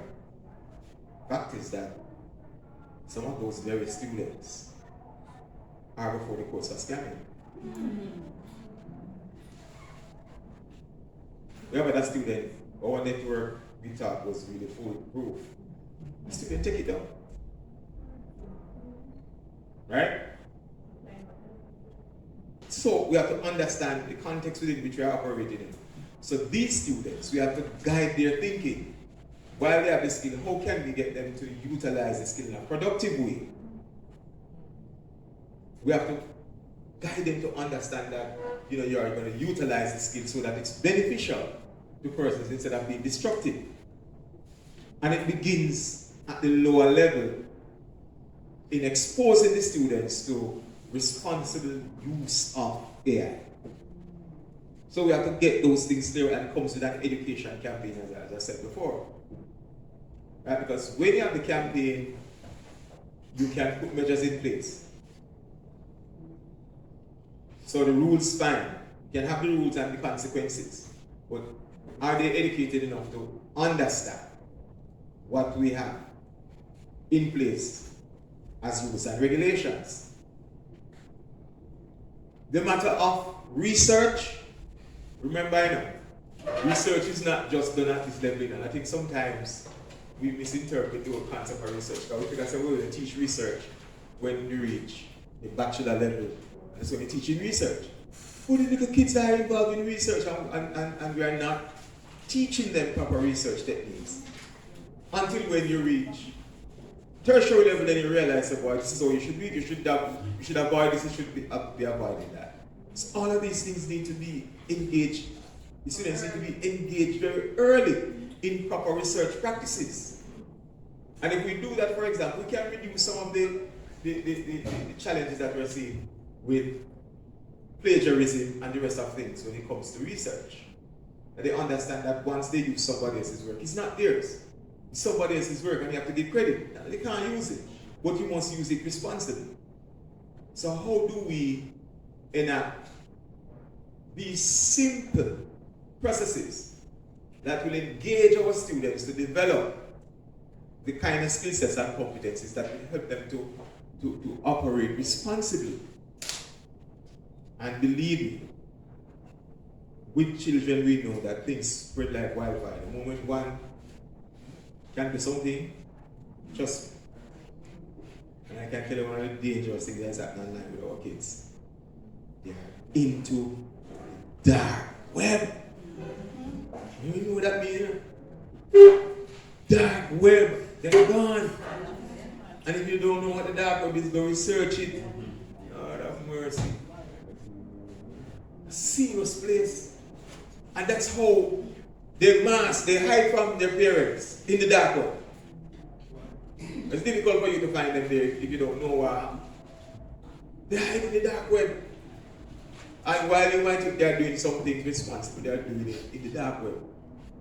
And you know darkness, darkness. That's all. Right? So I'm simply saying, we must think a lot about the principles, practices, how we're going to engage our children in order to protect them, in order to get them to be responsible with all the things that we're thinking about. Those things must become priority.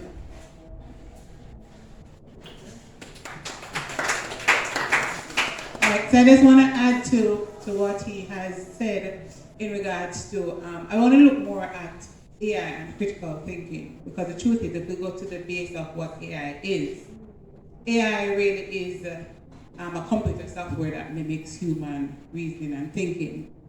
It therefore means that it can't think critically. That's just the truth. It can mimic what you say and what you do, but it doesn't possess the ability to think critically. And that is where the human nature always comes back in. And so as educators, we have to understand, if we understand that principle, that it means that you can give, and I think Ms. Lanston mentioned that this morning, that we need to move away from giving them content. And the content is available. How many of us used to go to libraries and use the encyclopedia? And sometimes when the students see what the pages, they know it. Oh, right. You have no access. No content is easily accessible. In fact, Google has done something very wonderful where they have actually implemented their Gemini into search. So when you search now, instead of you having to go through all of the different websites, the information just comes up right there. So content is here, it is available. Where we have a problem is with critical thinking. Yes. That's it. So what we're going to do is to look at the kinds of work that we give to the students, the kinds of evaluation that we give to them. Don't make it content focused. We have to move now to the higher order, the application, the building out of skills and competencies, problem solving, and then now, let them use whatever content is available. Don't worry about plagiarism. Because the truth is, if you give them work that is at the higher level, it doesn't matter how they plagiarize, it is going to come back down to critical thinking and problem solving. So if we were to just flip it, give them the content, give them full access to all of the content that you have that is available there, and then assess them now or give them more critical thinking assessment, then you'll be fine. All right, so let me just add a little bit to that. So we are now aware of all the tools that are available. We're in different institutions, we have different lectures, we have different beliefs. How is it we're going to pull it together? I think we need to have a collective approach. It's from the administration and the institution coming together to say, if this is the approach, because what we find happening, I might like IT and I'm sophisticated in this area, and now this is where my focus is that impacting the overall institution. So it requires this institutional approach where collectively we want to say that this is where we're going. We start by having this session here. We're listening together. When we go back, what is it we're going to implement? I go further to say that some of the tools you might have to pay for them. Is it that we're going to subscribe on the behalf of the institution? What it is we're going to do so that we can have commonality across the different departments, and we're not just competing because, oh, I can and you can't, because education is not a competition. It should be balancing out the act for the students to benefit at the end of the day. So I believe the conversation, the support that we are talking about, that support should be coming from, I like to say, from top down, buy-in, culture change, because otherwise it's not going to happen.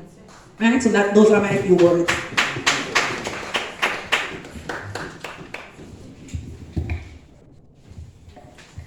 Thank you very much.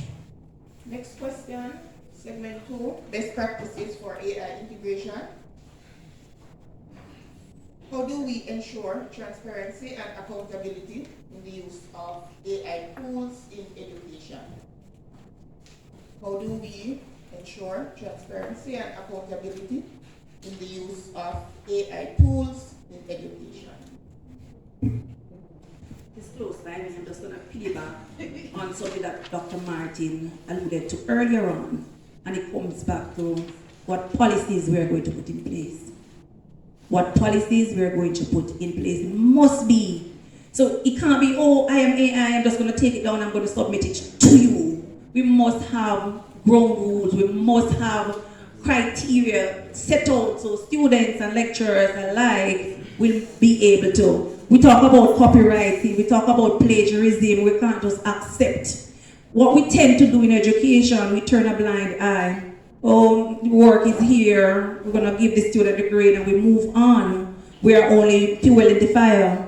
We're not making it right, because if we're saying it's a crime not to cite, not to give credit to, but we accept and we move on what it is we're doing as an institution. So we have to first have the policies in place, and they're not hidden policies. It's policies that first and foremost leaders of the institution, lecturers alike, understand, and so then we can move it on to the students. It must be a part of how is it we do business, and we have to be serious about it. In terms of transparency, so policies is very important to have as it relates to the use of AI. As Dr. Martin mentioned, that overall or in general there isn't much policy on AI, and because it is relatively a new and rapid, it's an industry that is going very quickly, and so the technology, generally speaking, and policy, especially government policies, the technology goes long before the policies, and that is largely because we are not able to keep up. If this program that you're using or that laptop that you're using now, in another 2 years I can tell you it is going to be outdated. I have so many tablets at my house that are outdated because it can't manage what is new and emerging.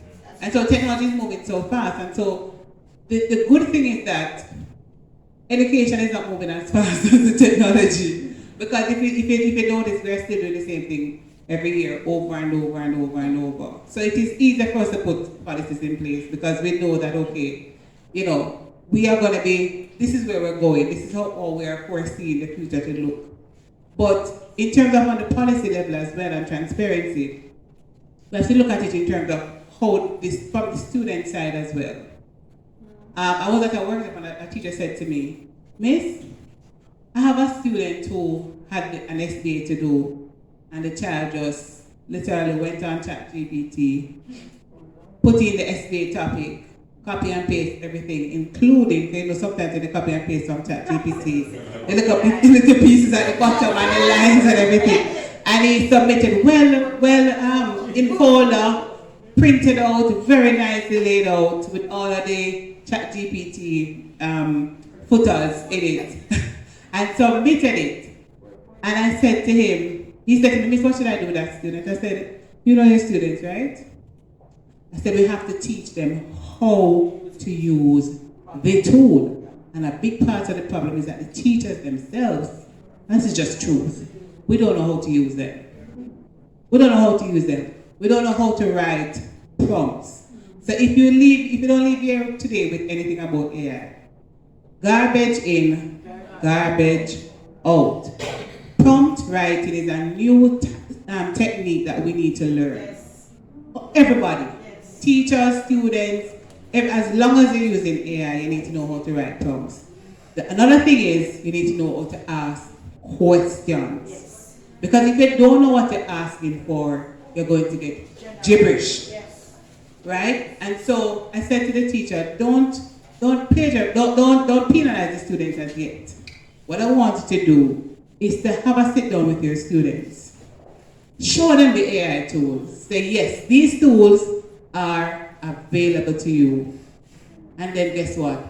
This is how you get the best out of it. So this is how you use it to help you with your SBA and your research.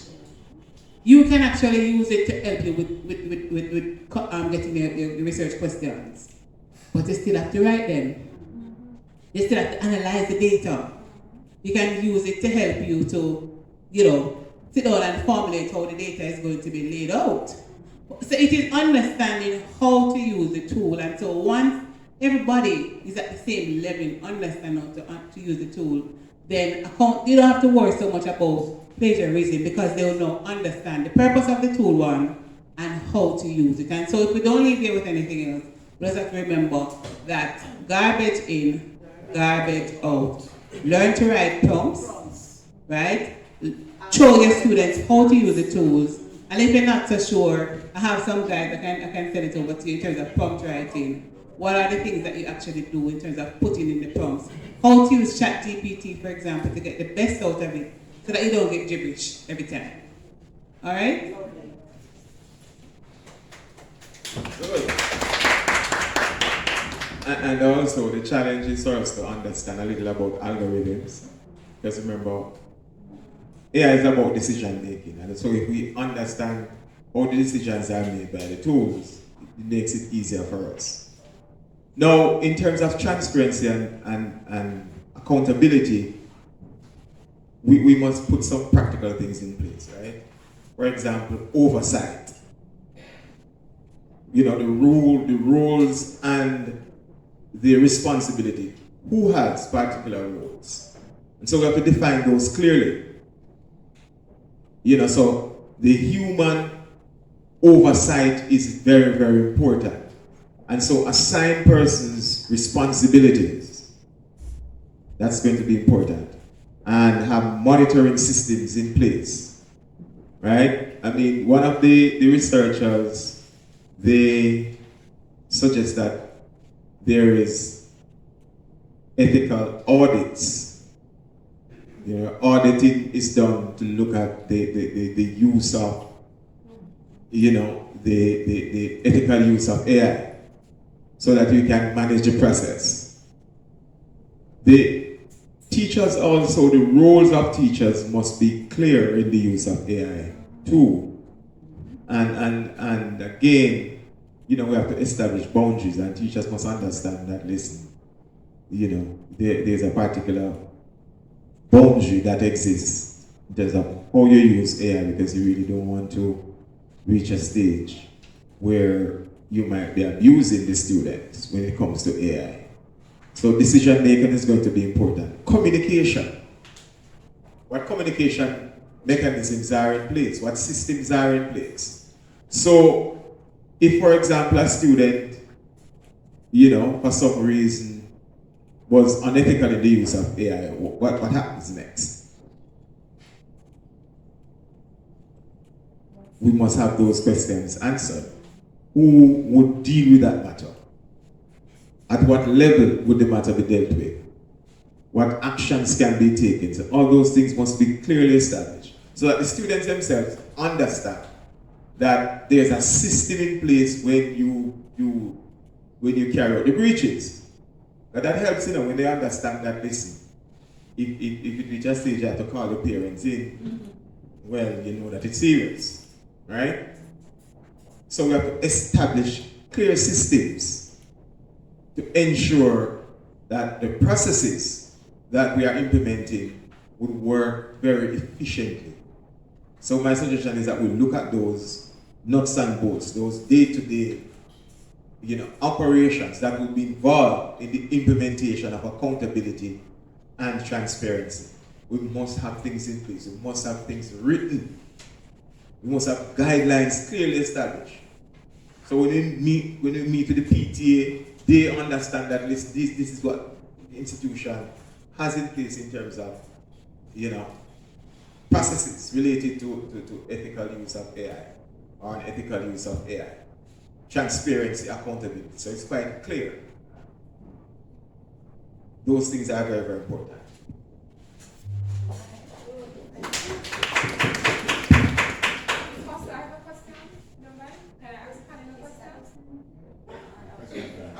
We have a section. Oh, you have a segment for that? Okay, all right, thank you. Segment 3, Future Outlook and Collaborative Solutions. And this is basically a follow-up question, almost a follow-up question to question 2.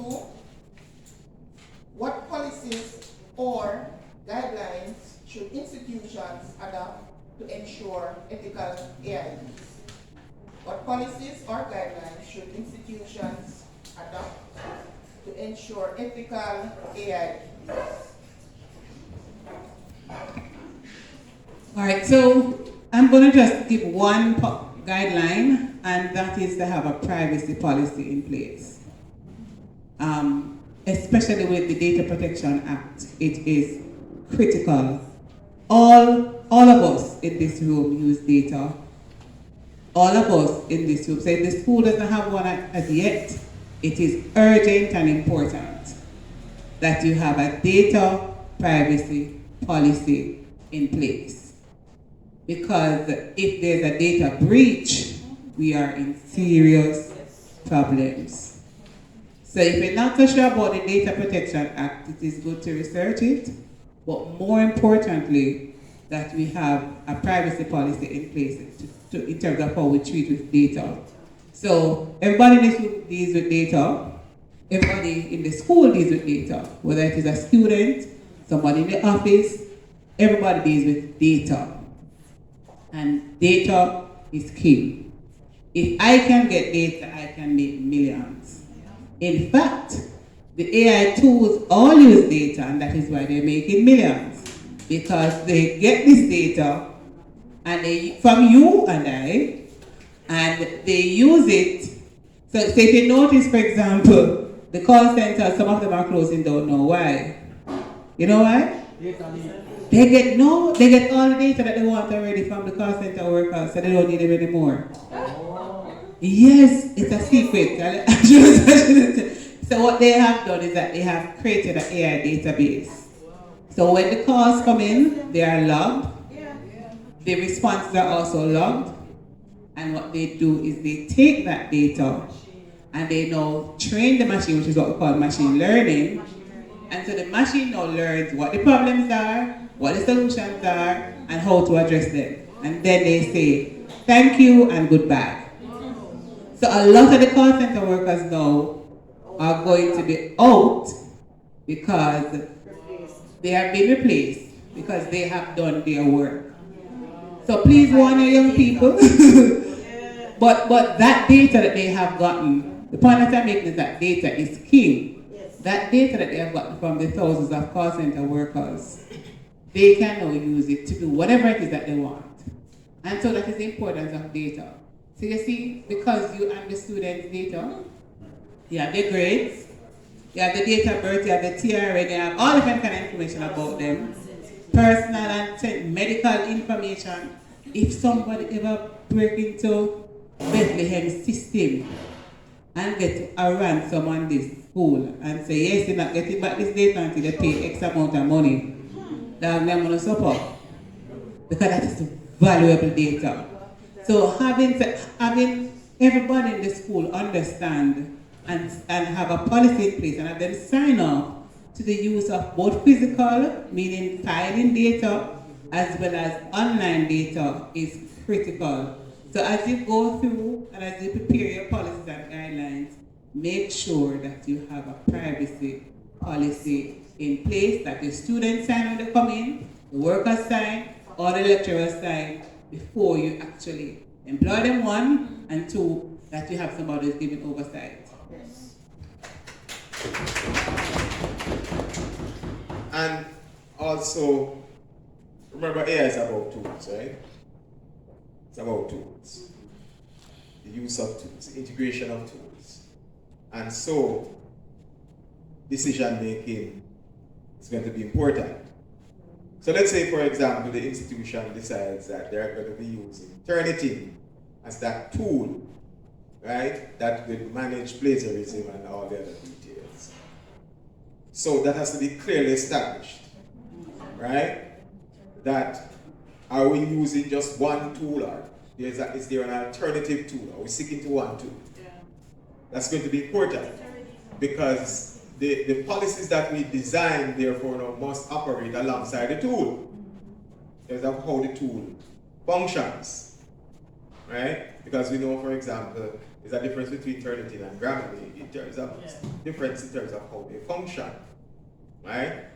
I mean, Turnitin is seen as a premier tool because of all the various competencies that it has in it, right? And the premier version, the paid version, it is really excellent, right? Which require a license. So, a license is required. Who is going to fund the license? Is it that you're going to charge the students a fee? Or is it that the institution is going to stand the cost of the fee? Right? So you have to think about that because you have to use proprietary tools. If you're looking at things like, if you're doing online and you're looking at proctoring, for example, what are the tools that you'll be using for proctoring? If there are premier tools that you're going to use, which should be, who's going to stand the cost? At UTech, for example, when students, there are some exams that are proctored, because we have some students who do work and travel. And they are working and studying at the same time because there are courses that are offered in the summer. We're not preventing them from doing the courses. But what we say to them, the final exam must be proctored. Who make the arrangements at the proctoring? They have to make the arrangements, and then that institution makes contact with UTech, and some verification is done to make sure that it's authentic. The students have to pay for that proctoring, right? So again, we have to think about all of these things. We can't think about processes without thinking about tools and also the persons who are involved in the processes. So for the students, we have to look at the things that will affect them, how they will manage. So payment, it's going to cost something. If you're going to enact policies, you're going to utilize tools, you're going to use proprietary tools, that's money. Who will pay? Generally, the students pay, right? And the institutions have freedom to actually have that kind of implementation. who is involved in the policy decision making, in development of the policy? Is that you start up top and then filter down to the bottom up approach? Is it that we ask the technical team who's associated with the computers and the other tools do the policies and then other persons look at it? Or is it that you pull everybody together to draft the policies? I mean, you have to do what works.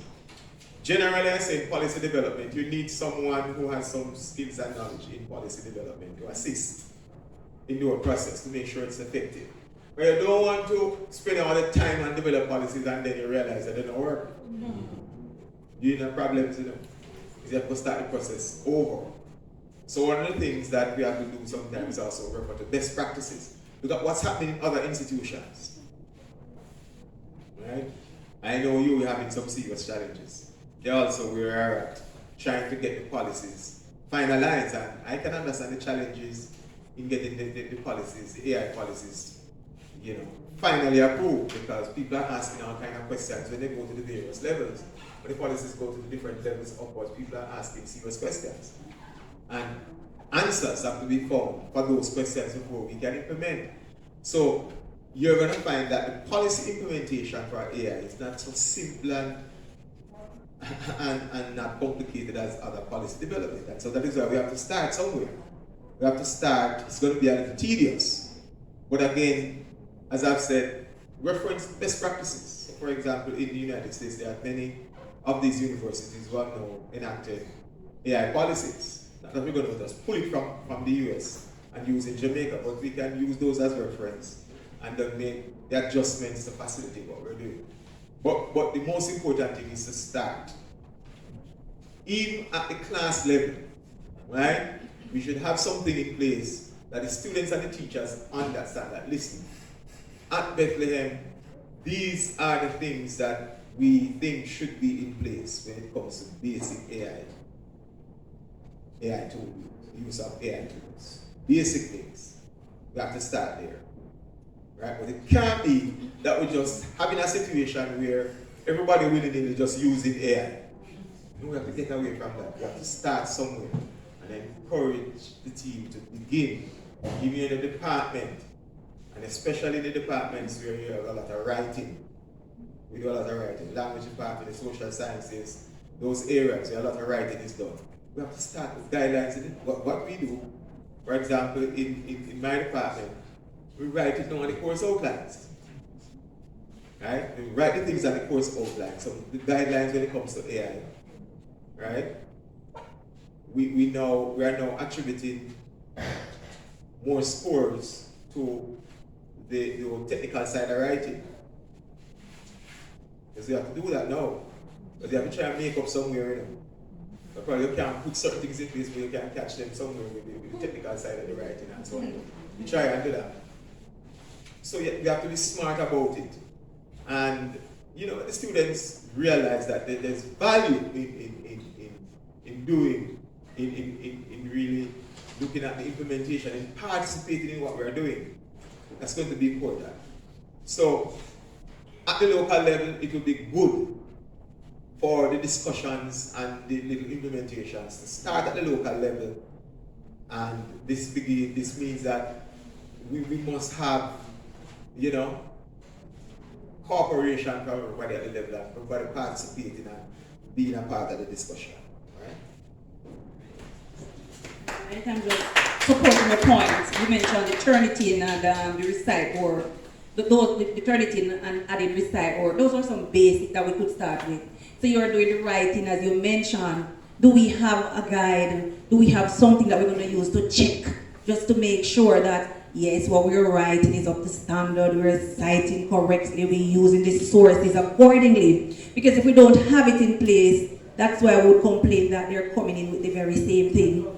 Right? How is it this is looking like the very same thing I've seen over there and nobody is responsible for what comes next? So we want to make sure that we maintain some integrity in even the very work that we're doing. So the policies that we're talking about, they're going to be varied, they're going to be wide, they're going to be so many, right? And We mentioned the time and the changes that are happening. How long can these policies hold for? Because the technology is changing rapidly, right? But we can start by putting bits and pieces from our end in place and just ensuring. We heard about having the support team to monitor the process.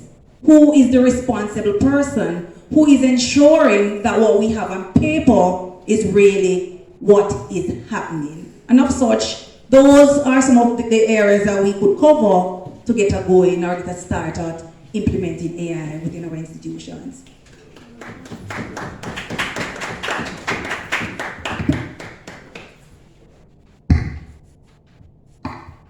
Alright, we want to thank Dr. Martin, Mrs. Brian Campbell, and Mrs. Odyssey Levy. AI is here to stay. If you are on board, stay on board.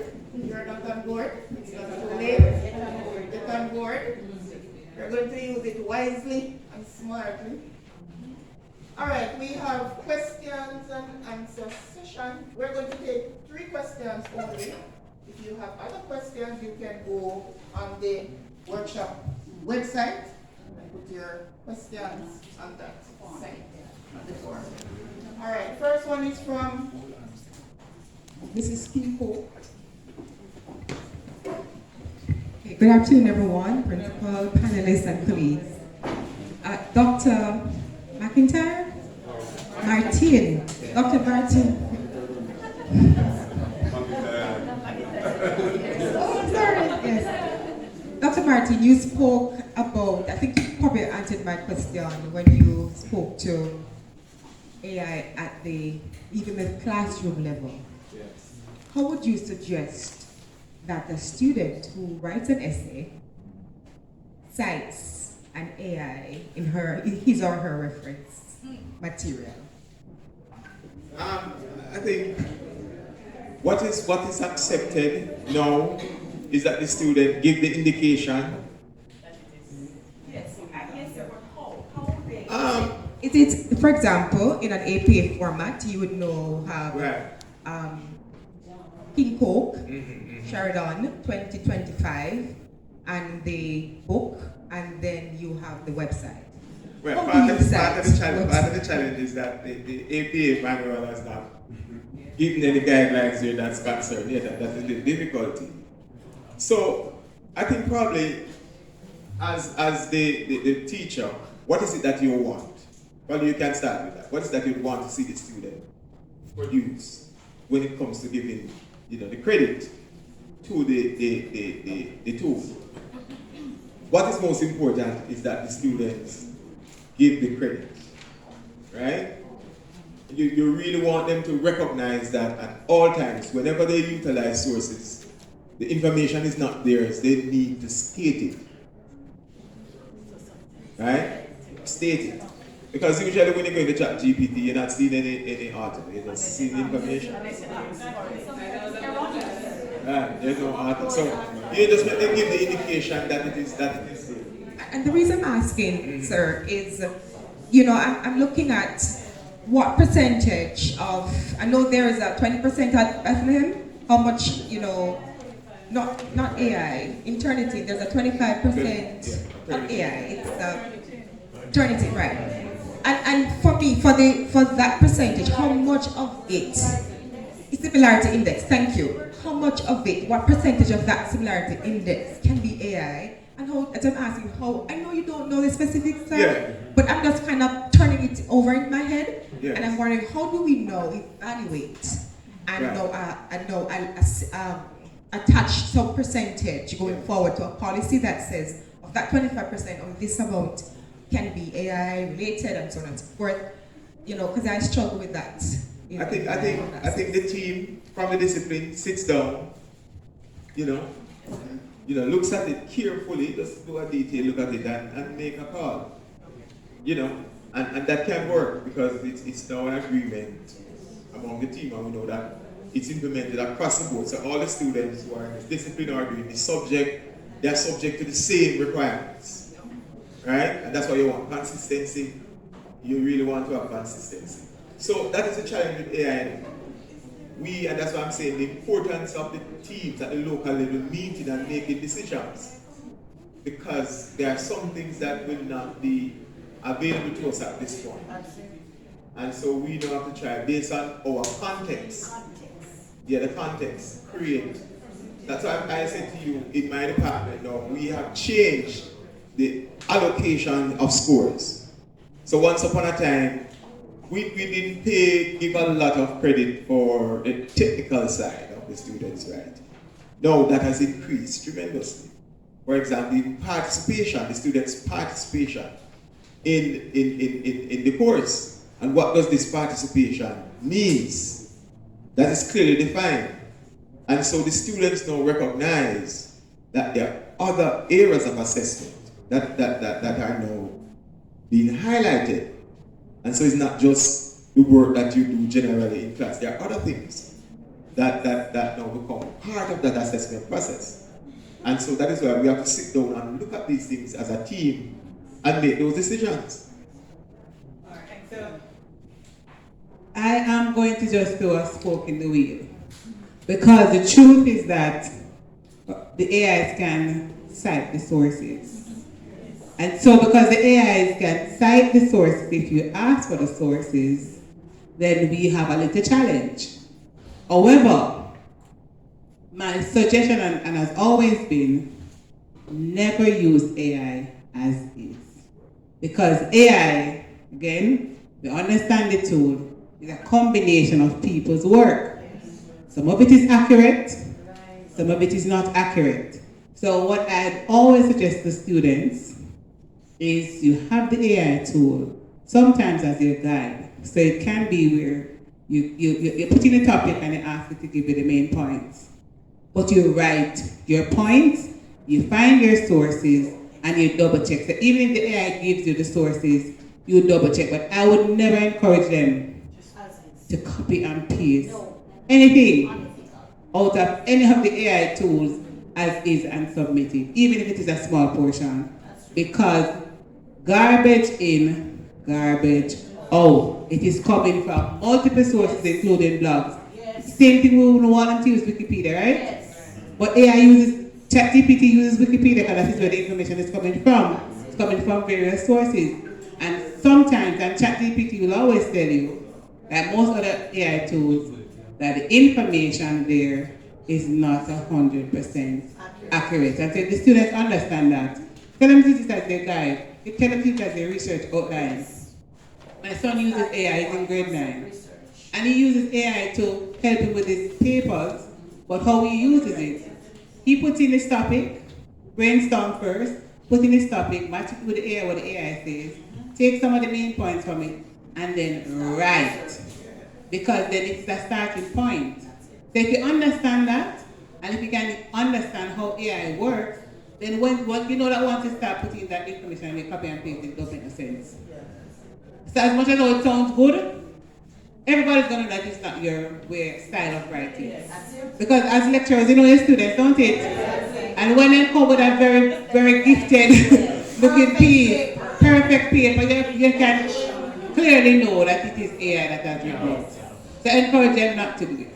And in some instances, you can read it out and say, oh my God, you write so beautifully. Come on and extract this for me. All right, I'm going to support Dr. Martin's point, going back to how we reference the chat GPT or wherever we've gotten that AI data.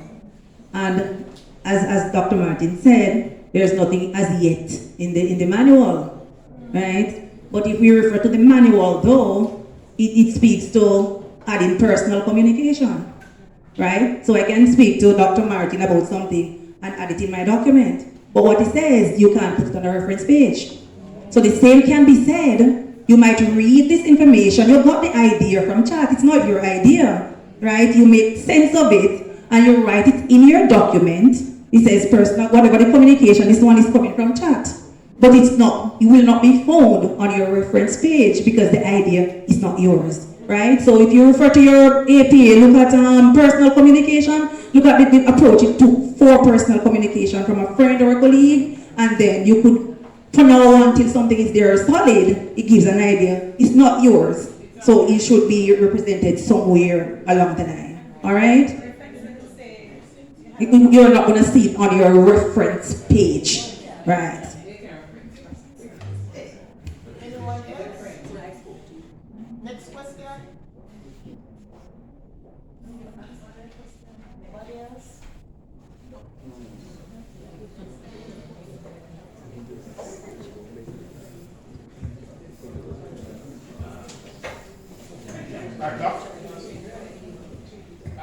Thank you.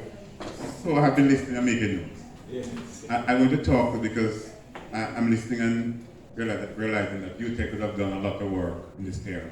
Yeah. But talk to us now at the best in terms of investment outlay, if we are to get to that point where we are fairly comfortable in terms of what we're delivering, how we're instructing our students, and how our lectures are operating. So alright, so the start is that we have to establish clearly what is it that we want AI to do, right?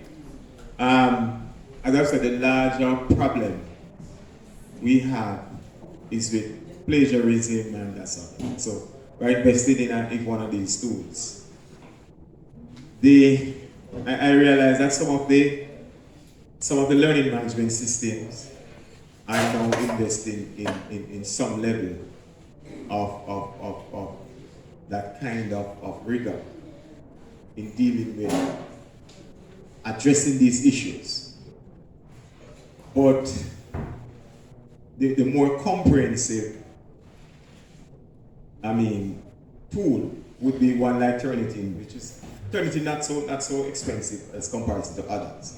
So I would suggest that you look at Turnitin. Part of the challenge though that with Turnitin, as what happened to us at UTech, we spend millions of dollars purchasing these tools, and people now use them.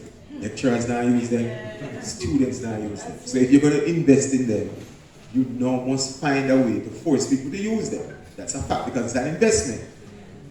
Right? I can tell you, in our library, we have some licenses that are really top class licenses. And many of our students don't go to that web page. They don't go there at all. And I say to my colleagues, well, if you don't really force them to go there, I should go there. They're not going to go. My students know that whenever they are referencing, there are particular references that they must use. You can't beat them because sometimes they don't put it there. You have to do your double check from time to time. They are smart, right? But the fact is, that's going to be important, right? So the tools, how you're going to implement it. So you can start with that. There are some other tools now that are used in discipline.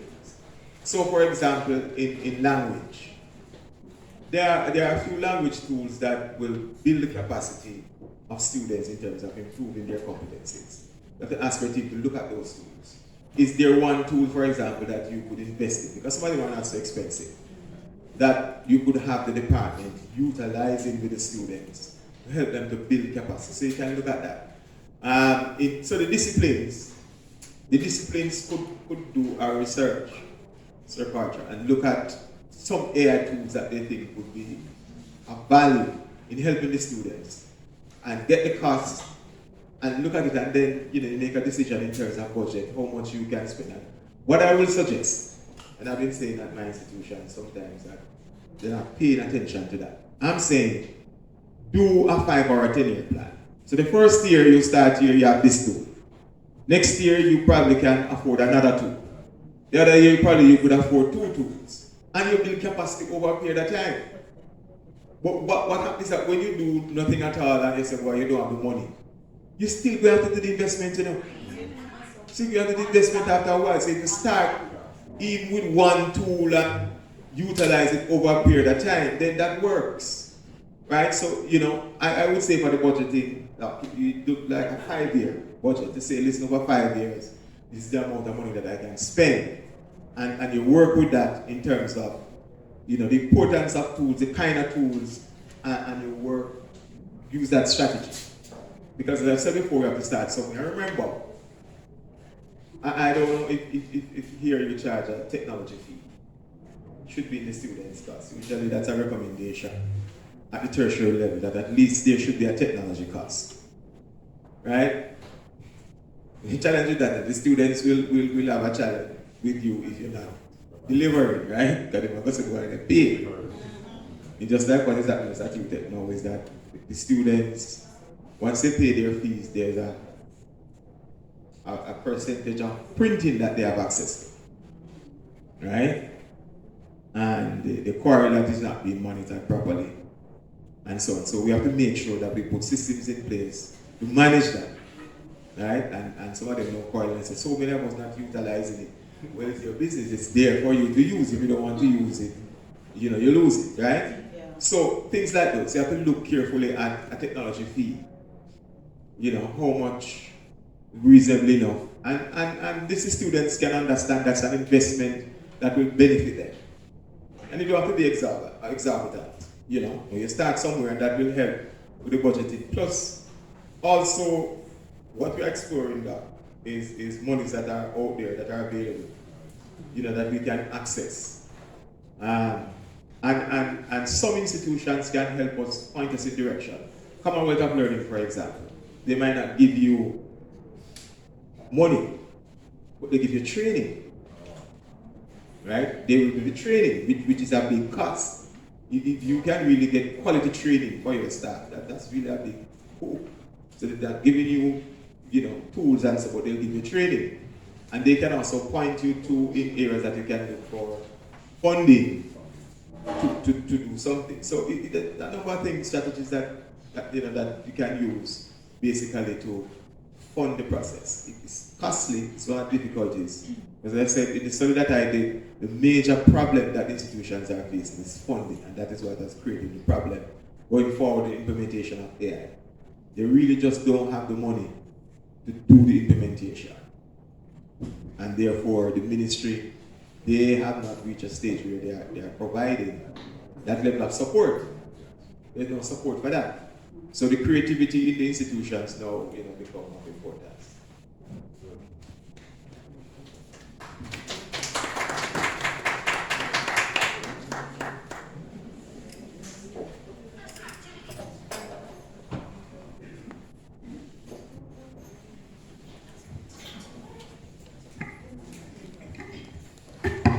All right, that's it for panel discussion session.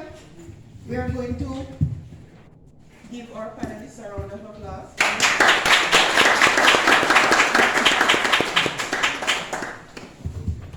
And I am almost certain that you have some little jottings or some notes that you would want to share, and then you will get your little token. So I'm going to invite 3 persons, any 3.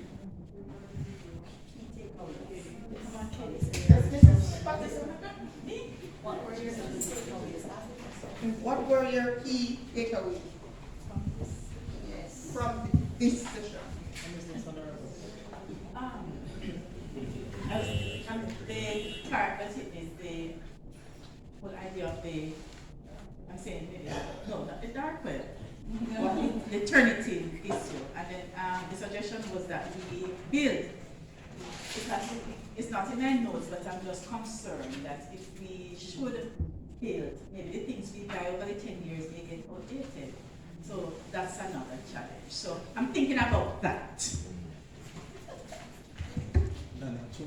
Thank you, Mrs. Patterson. In just responding to that, most of these tools, they are upgradable. Okay. Can be upgraded, so yes. They make them so that they can be upgraded, so you don't have to worry about it.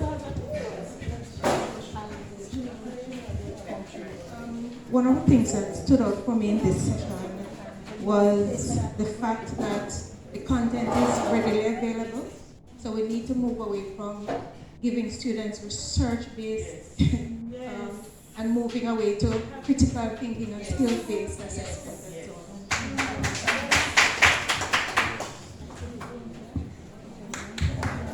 Just a little addition. I was thinking the same thing. The prompt writing will help our students to think a little bit more critically and how to ask questions, because sometimes the activities that we give them, they still don't know how to use the, for example, you give them an essay and they still don't know how to research. That is something that I've realized over time. So the AI will really help them, and I really want the prompt writing presentation, because that is something that can help our students.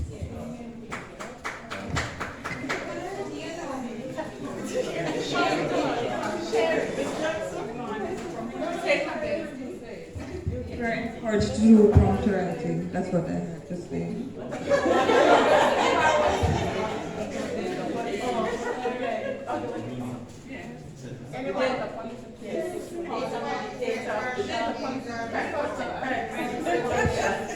I'm very interested in the data privacy policy, because I think that is very, very critical. So we should get on board with that right away.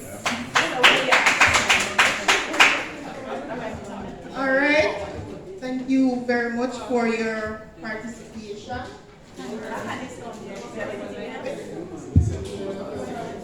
Without getting more.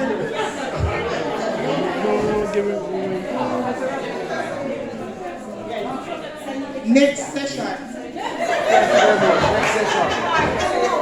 Awesome. All right.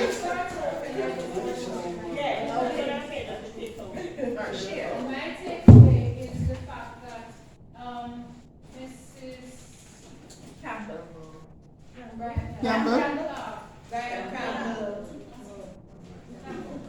Said that we should see, when we get plagiarism from the student, we should see first to help them rather than punish them, guide them into the the tools rather than punishing them at the first instance. Yes. Okay. Awesome. Yeah. I've already pointed. We have a token for you, Mrs. Roberts. All right, Mrs. Francine White McLean is going to wrap up. Good afternoon, everyone. Good afternoon, Miss. I know my colleagues will agree with me that that was an informative session. Yes. Let us put our hands together again for our panelists and moderator, Ms. Foster. Dr. Martin, Mrs. Brian Campbell, and Ms. Levy. We want to express our heartfelt gratitude for your participation in the panel discussion. Your contribution, very insightful. We are very much appreciative of the fact that it brought depth to the conversation. We also want to thank you because your willingness to share your knowledge and expertise on the impact of AI in education, we are so grateful. Again, let us put our hands together for our panelists. Thank you for your time, your effort, and your enthusiasm. We here at Bethlehem look forward to sharing and collaborating on future endeavors. Right, Mr. Carter? Awesome. Thanks so much again. Oh, the tokens. Oh, we want to express. This is just Mrs. Campbell. This is Mrs. Campbell. Where's the photo?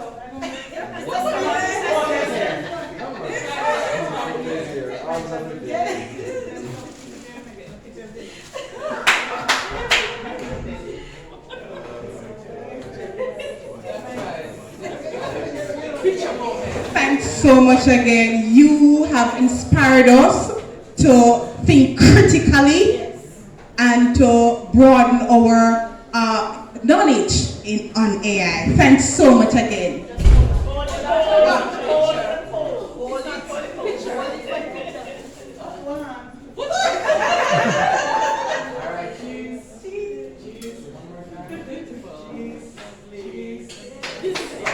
Thanks so much. And Dr. Levy, to be Dr. Levy. Big up Bethlehem every time. Big up Bethlehem every time. Proud product of Bethlehem. Thank you so much for coming and impacting Bethlehem, Bethlehem, Bethlehem. Bethlehem, thank you.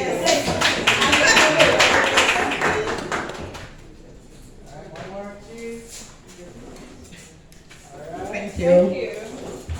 Do enjoy. Thank you so very much, Mrs. McLean. And at this point, our session, thank you.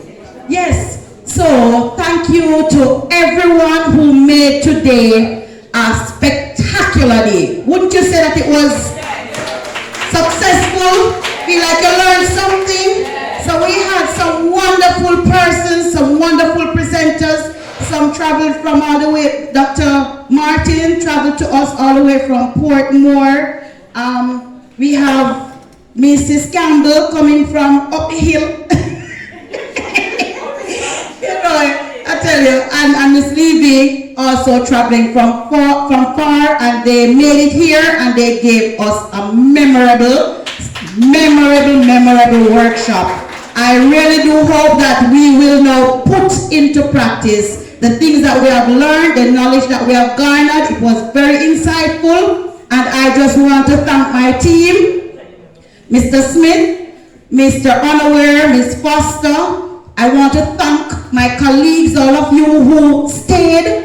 I want to thank the administrators for the support. Thanks to Dr. Granston who made it here as well. Yes.